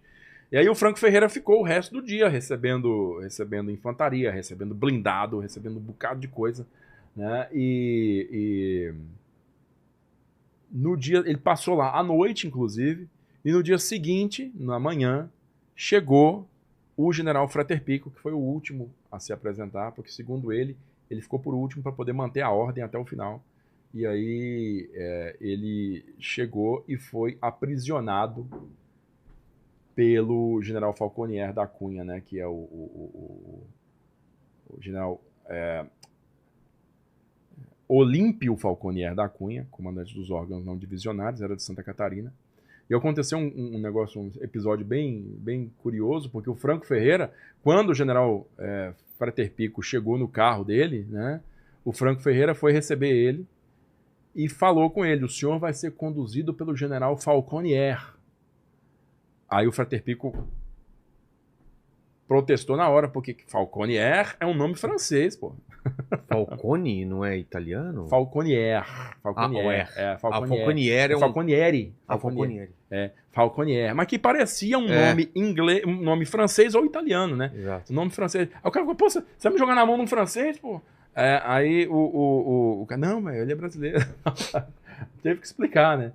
Então, tem até a foto. Coloca em rendição general Frater Pico, você vai achar a foto do Falconier com o Frater Pico. Aí o Frater Pico foi conduzido, né? Tinha um outro general italiano lá, o Mário Carlone, que foi conduzido pelo Zenobe da Costa, outro general.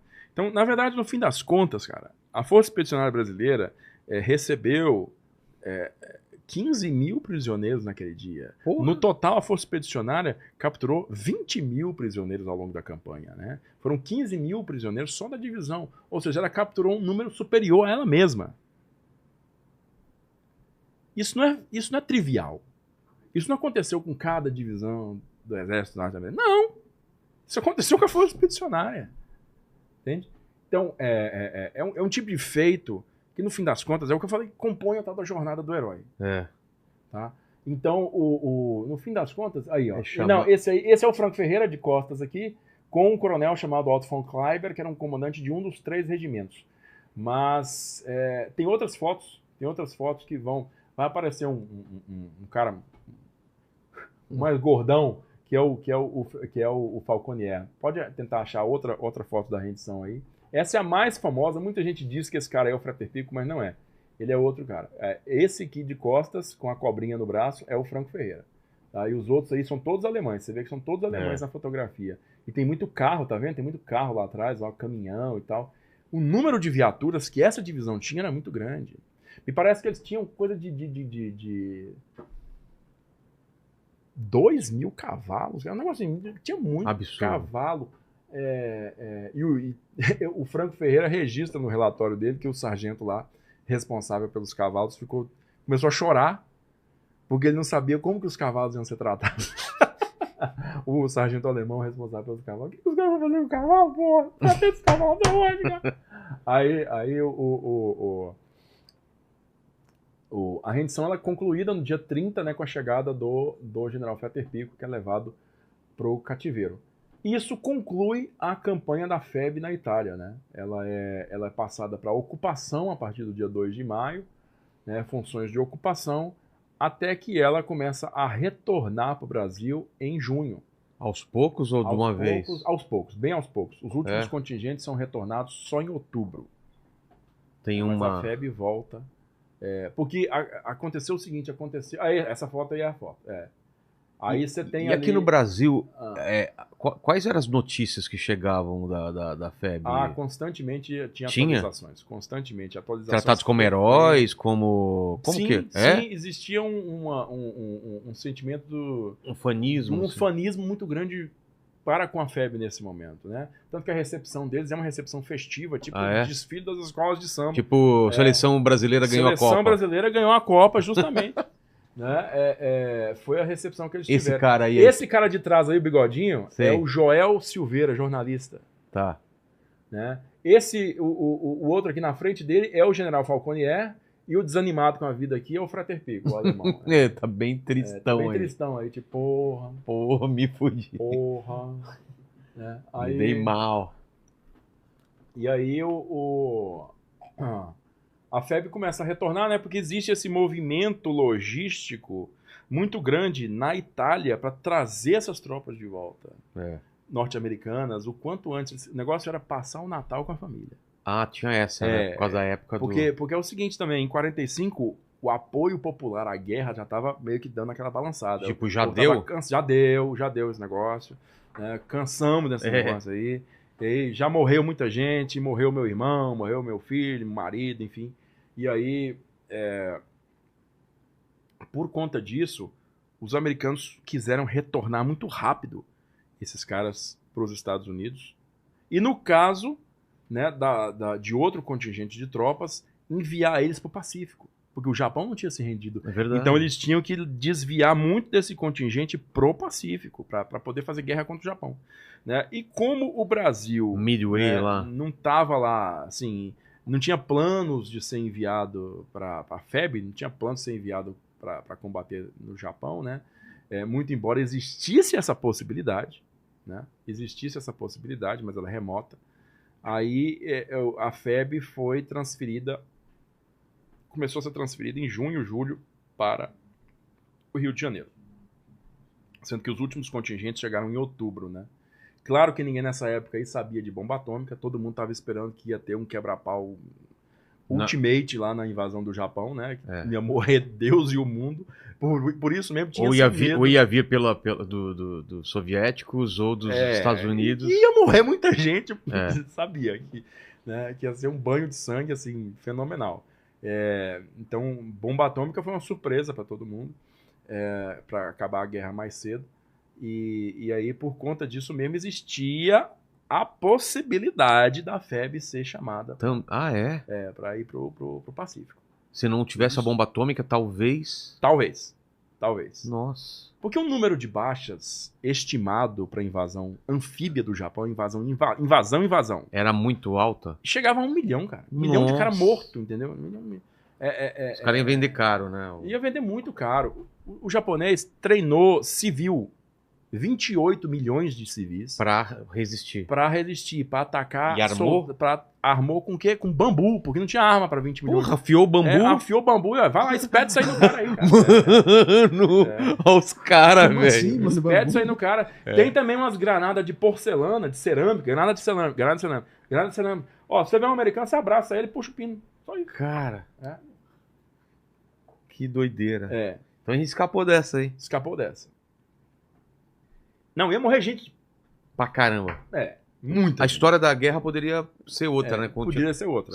A estimativa era que a guerra se prosseguisse para 46, né? É mesmo. Porque não ia ter condição de conquistar o Japão em 45. Não tinha essa E condição. mesmo depois da primeira bomba, como você falou aqui, os caras não se renderam. Não, só tem uma. Não Só tem outra. não Os tem caras outra. soltaram o outro e falaram, Então, agora eu acho que é bom para... Porque senão os Estados Unidos soltaria a terceira? Soltaria a terceira. Eles tinham já um terceiro dispositivo pronto, né, que poderia ser lançado cerca de 10 dias depois da bomba de Nagasaki. Né? Ou seja, ali para o dia 19 de agosto ocorreria um terceiro bombardeio. E aí, por mês, mais 2 ou 3 dispositivos por mês. Tá louco. Ô, Lenizito, tem perguntas aí? Olha, tem uma história curiosa aqui que eu gostaria que você falasse sobre. Mas é verdade essa história curiosa ou é mentira? Então, eu acredito que seja verdade, mas vamos tentar comprovar ela agora, né? Qual que é? É que o comediante Stan Laurel, que era do Gordo e o Magro, ó. do Gordo e o Magro, ele teria participado lá na guerra junto com os brasileiros. Ele era responsável pela a fábrica de fumaça. Eita. E aí tem até uma arte dele que foi feita, que é um desenho? Sentapua, um desenho do Sentapua. Coloca ali pra gente. Ô, Tuti, vamos ver isso daí. E aí, é Eu queria verdade? confirmar se é verdade isso ou não. Né? São duas informações. Duas informações interessantes aí, hein? Eu vou começar dizendo... Esse desenho aí? Esse desenho aí. Olha que legal. É um avestruz? O que um é isso? avestruz furioso, né? Sentapua. Sentapua o que é? Desce a lenha? Desce a lenha, literalmente é isso. Desce a lenha, né? É coisa do sul, será? Não, é do Nordeste. É do Nordeste? É do Nordeste. Era de um militar da base aérea de Natal, e ele falava isso pro motorista, né? Sentapua, motorista, bora, porra! Entendi. Aí os caras pegaram isso. Acelera! Acelera aí, ó. Então, pua, pra quem não sabe, é aquela furadeira manual. Ah, é? Que tinha uma pua. Lembra a furadeira zona manual? Que tinha os desenhos que os caras... Sei, que aquelas coisas... Acme. Total. Aí o caso do Stan Laurel, eu inclusive, cara, já escutei de veteranos da FEB esse factoide. Você sabia que o Magro tava lá na unidade de guerra química? Os caras que faziam a cortina de fumaça? Né? Porque a cortina de fumaça é importantíssima para você esconder a linha de frente, enfim. E, cara, só que isso é uma inverdade, tá? É uma rádio peão, Como que surge? Alguém começa a falar... A questão que a gente presume é que tinha um cara muito parecido. Ah, tá. Um mané parecido. E o mané, inclusive, devia imitar o Stan Laurel, aquelas coisas de... Né? E aí o Magro do Gordo. É que nem hoje em dia na guerra tem um cara parecido com o Mr. Bean. O Mr. Bean lutou com a gente. Bean e tal. Ainda faz o cara imitar o Mr. Bean.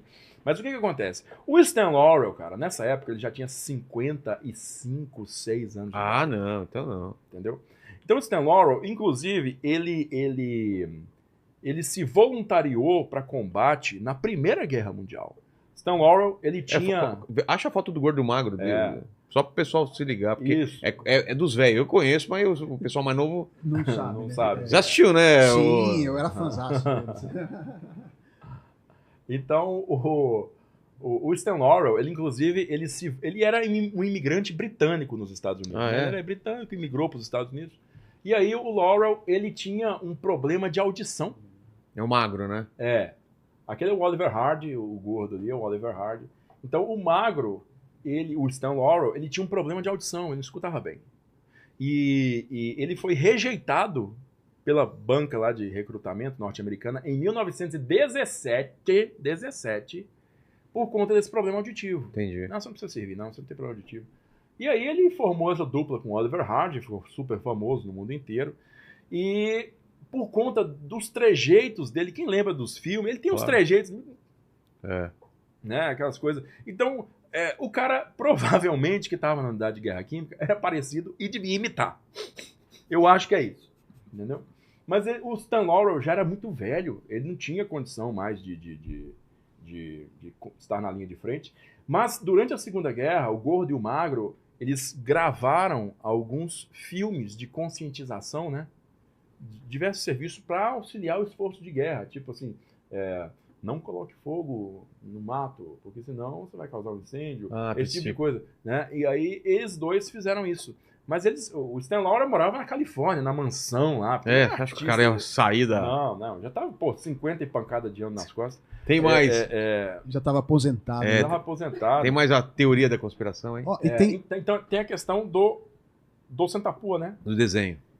A questão da avestruz, se puder colocar de novo, a questão da avestruz, isso aí é a representação, a insígnia do primeiro grupo de caça da Força Aérea Brasileira que atuou na Itália.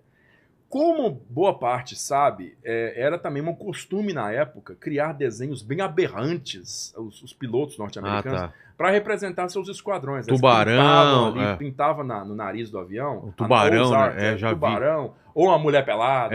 Entendeu? Então tinha sempre essas coisas, era sempre muito aberrante. Quanto mais aberrante, melhor. E a Força Aérea fazia olhos, fechava os olhos, deixava acontecer. Os caras estão arriscando a vida, não. E aí eles quiseram criar a insígnia deles. O que representa a gente? O que nos representa?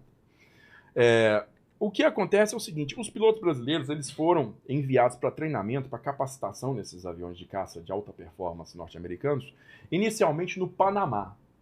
E lá no Panamá, era uma base norte-americana, e a cozinha da base norte-americana era inteiramente norte-americana. Então, de repente, os caras entraram em contato com uma cozinha completamente distinta da deles, né?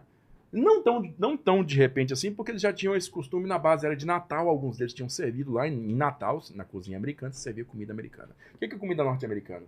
Aquele feijão doce né? Adocicado, que é o beans, the chili beans e tal, e muito embutido, né? Que era totalmente desconhecido no Brasil, embutido de presunto, né? Não tô falando de linguiça que tinha, não. Presunto. Né? E tudo que a cozinha norte-americana tinha, como é que é? Pasta de amendoim, né? Come aí o pão com pasta de amendoim, que porra é essa? Então, eles se autodenominaram avestruzes. Por quê? Sabedoria popular que o avestruz é um bicho que come de tudo. É por causa disso? Que o avestruz não rejeita nada, né? Um bicho que come de tudo, o avestruz come tudo. Então, estômago de avestruz. Não tem esse ditado aí? O cara tem estômago de avestruz, come tudo. Então, avestruz vem daí. E é um avestruz de guerra, né? Então, quem desenhou isso aí, na verdade, foi, na época, o Capitão Fortunato Câmara. Capitão Fortunato Câmara era um cartunista também. Ele desenhava cartoons. Então você sabe quem foi o... Sim, o autor disso aí é o Capitão Fortunato Câmara, comandante da Yellow, né, da Esquadrilha Amarela, que posteriormente voltou ao Brasil em fevereiro por conta de, se eu não me engano, ele estava com um problema respiratório, né, por conta do inverno. Ele contraiu lá um princípio de bronquite, de pneumonia, uma coisa assim, teve que voltar. E aí, mas ele é o criador disso aí, né, e esse desenho foi aprovado pelo Nero Moura, o comandante do esquadrão, e quando chegou na Itália, pintaram em todos os aviões, né, no nariz dos aviões, isso aí. Bacana. E está aí em uso até hoje, né. Curiosidade que inicialmente não existia aquela nuvenzinha ali em cima, que não é uma nuvenzinha. É o quê? Tipo aquilo é um pipoco de artilharia antiaérea. Tá. Né? Ou um peido que o avestruz soltou. Deu. O pipoco de artilharia antiaérea eles acrescentaram depois porque as missões deles, né, envolviam ataques a áreas muito protegidas pela artilharia antiaérea e o principal inimigo deles era justamente essa artilharia. Né? E aí colocaram esse pipoco de flak, que chama assim, estouro de flak. Flak é Fliegerabwehrkanone, ou Flugzeugabwehrkanone em alemão, que é literalmente artilharia antiaérea. Tá. Repete aí em alemão o que ele falou. Futsal-Kanone. É alguma massa. É alguma massa italiana que você falou. Comeu uma massa, uma Flutaliani. Se for traduzir, eu devo ter xingado a mãe de alguém. Apfelstrudel. Apesar das morrodas irem. Exatamente. Manda aí, Helene. O Jorge pediu pra você falar sobre o submarino alemão U-199, que foi abatido aqui na costa do Rio de Janeiro. Nós abatemos um submarino? Sim. Pelo menos um comprovadamente. Existe suspeita de outros. É? Né? Mas nós temos comprovação do 199, né? Que aí era o navio, o submarino foi localizado por essa pequena aeronave bimotora de patrulha marítima da FAB, pilotada pelo tenente Sérgio Schnorr, né? Então o Schnorr é o cara que localiza o submarino e ele lança a primeira carga de bombas, ele não acerta assim, o submarino de maneira fatal, né? Ele danifica o submarino, mas ele não faz um ataque definitivo, né? Não consegue afundar o submarino, e ele passa a informação para o Rio de Janeiro. E no Rio de Janeiro decola um PBY-5, um Catalina, né? Tripulado pelos dois aviadores que viriam a integrar o grupo de caça na Itália também. Eu falei que aquele primeiro ataque em maio de 42 do capitão Oswaldo Pamplona, que integraria o grupo de caça na Itália, esse ataque também, um ano depois, ele é pilotado, né, comandado por dois aviadores, que é o José de Miranda Correia, copiloto, e o Alberto Martins Torres, avô do Jonas Torres, do Armação Ilimitada. Ah, é? Como é que chama? Moleque? Bacana? Bacana. Avô do Bacana. Que legal. Aí o Alberto é o cara que está pilotando o avião, né? E ele localiza ali o 199, já vazando óleo, inclusive, e ele faz um ataque longitudinal ao submarino, ou seja, no eixo de comprimento do submarino, e lança as cargas de profundidade, né? E ele atinge em cheio o 199. Aí sim, ele abre buracos, né, na estrutura, e o 199 ele vai afundar. Pouco tempo depois, né? Com o salvamento de cerca de uns 30 e poucos tripulantes, que são mais tarde recolhidos por, se eu não me engano, navios da Marinha norte-americana. Inclusive o Alberto Martins Torres lança bote salva-vidas para os caras. Lança bote salva-vidas. O Kraus é um dos caras que sobrevive. E primeiro ele vai ser preso no Rio de Janeiro. Posteriormente, se eu não me engano, vai para Recife. E de Recife ele é transferido para os Estados Unidos. E o Kraus, a história assim, pessoal dele é interessante porque ele e um outro comandante de submarino que havia sido afundado no litoral brasileiro, no litoral de Santa Catarina, né, que foi encontrado pelo Wilfredo Schirman uns anos atrás aí, né, que, se não me engano, é o U-510, lá na costa de Santa Catarina, né? E esse U é de quê? U é Unterseeboot, submarino. Submarino. Barco que submerge. Barco debaixo d'água. Unterseeboot. Então, o 500, eu creio que é o 510. Eu creio que é o 510. Eu não sei, cara. Lobo Solitário, Santa Catarina, submarino alemão. Você vai achar o número do submarino. E esse submarino que foi afundado em Santa Catarina, mais ou menos na mesma época, era comandado pelo Friedrich Guggenberger, que era um dos top aces, né, dos comandantes mais bem-sucedidos da Marinha de Guerra alemã. O cara tinha fundado um porta-aviões britânico lá no Mediterrâneo, o Ark Royal, HMS Ark Royal. É o U-513. 13, beleza, é o U-513. E o Guggenberger foi levado para os Estados Unidos junto com o Kraus, talvez na mesma embarcação e tal. E lá nos Estados Unidos eles foram levados para um campo de prisioneiros, lá no Arizona, né, chamado se não me engano, em Phoenix, no Arizona. Phoenix? É Phoenix? Eu não sei. Mas o campo de prisioneiros era o campo de prisioneiros de Papago. E lá o Guggenberger coordena, né, junto com o Kraus, coordena uma fuga em massa de prisioneiros, né, que é o equivalente alemão daquela grande fuga do Stalag Luft 3, que é retratado naquele filme clássico Fugindo do Inferno. Né? Ah, é?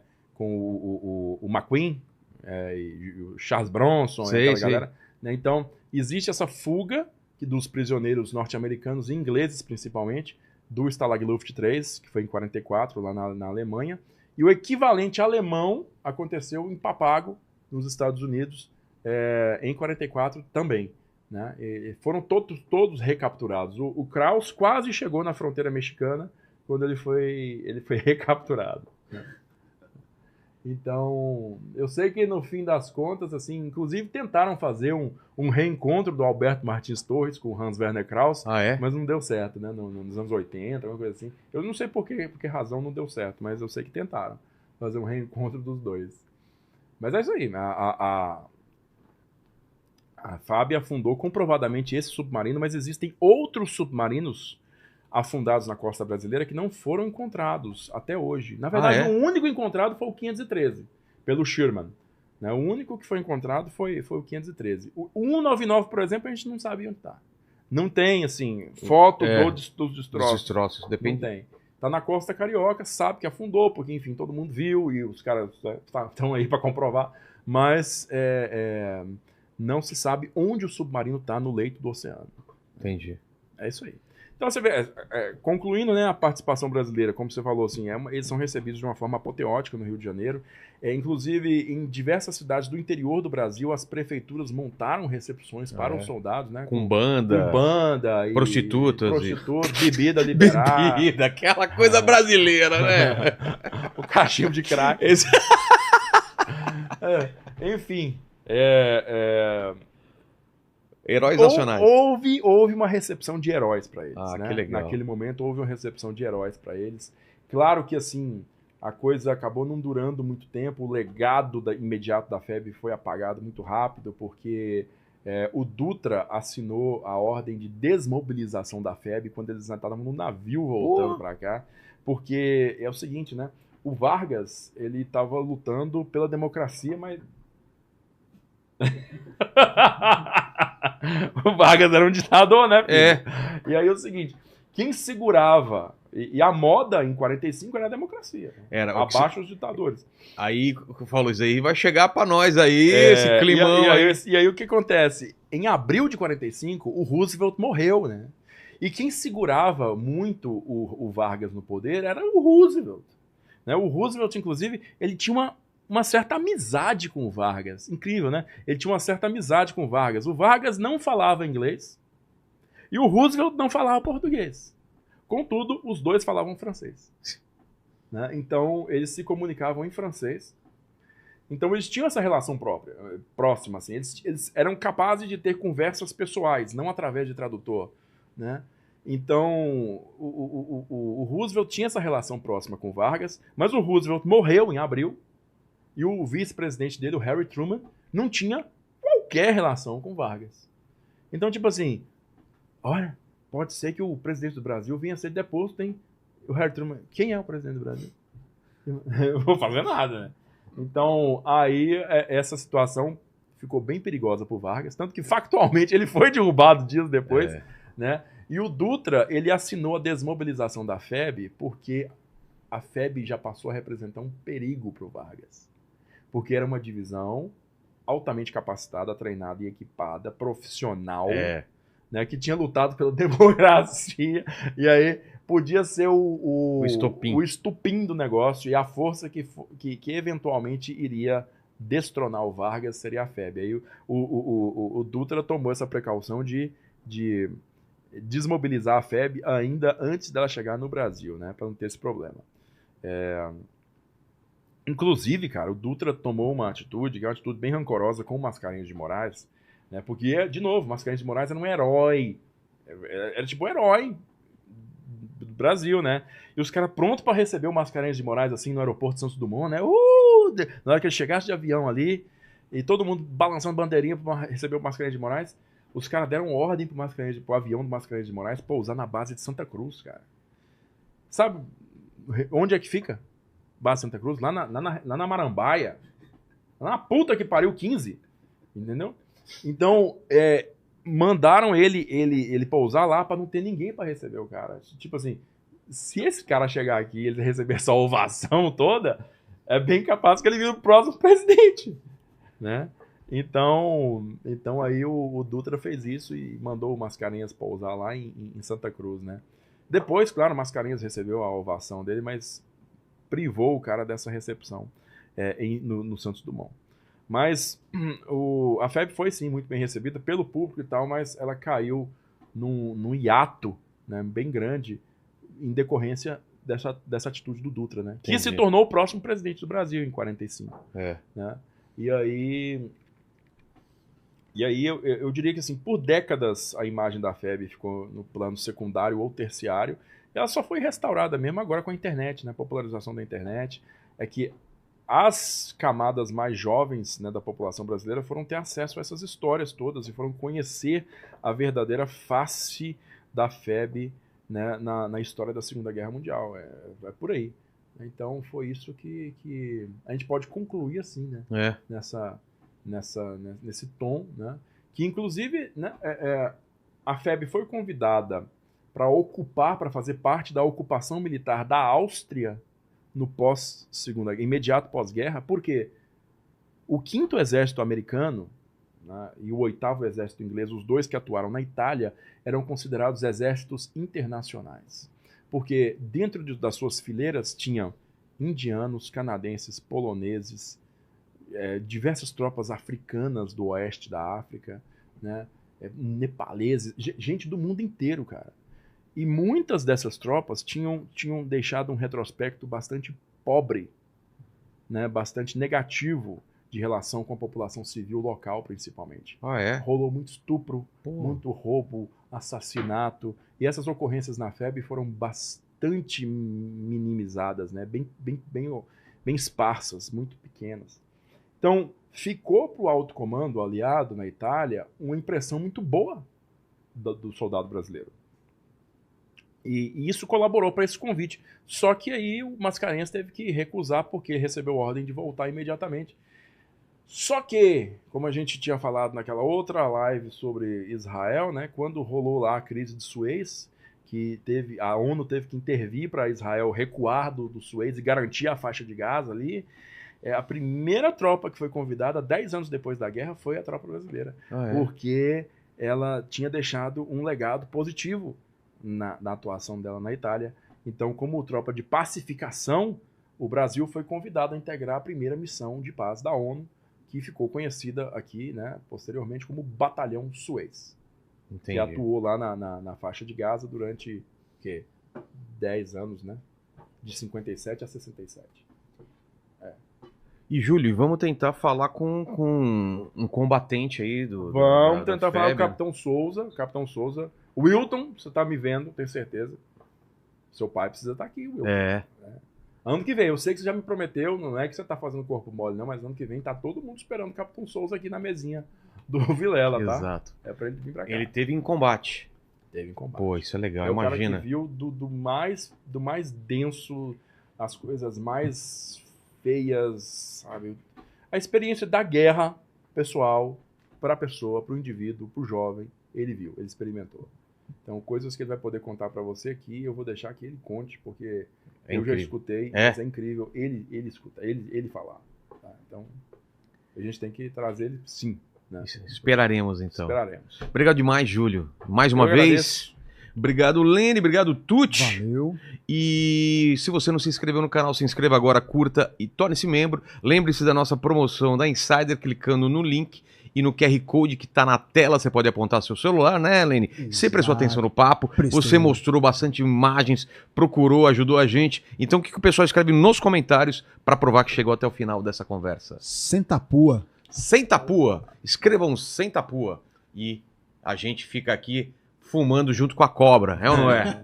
O Paquito já tá fumando faz tempo, né? Faz tempo já. Então valeu, gente. Fiquem com Deus. Beijo no cotovelo, tchau. Se inscrevam no canal Sala de Guerra. Não é isso? Se inscrevam na Sala de Guerra para acompanhar esses e outros assuntos que você não faz nem ideia. E arroba lá no Instagram também é Sala de Guerra. Arroba sala.d.guerra. Porque já tinham pegado. Já tinham pegado. Pô, sacanagem. Sala.d.guerra. Mas se fizer a busca, vai sair. Vai sair. Então é isso, gente. Tchau, tchau. Valeu!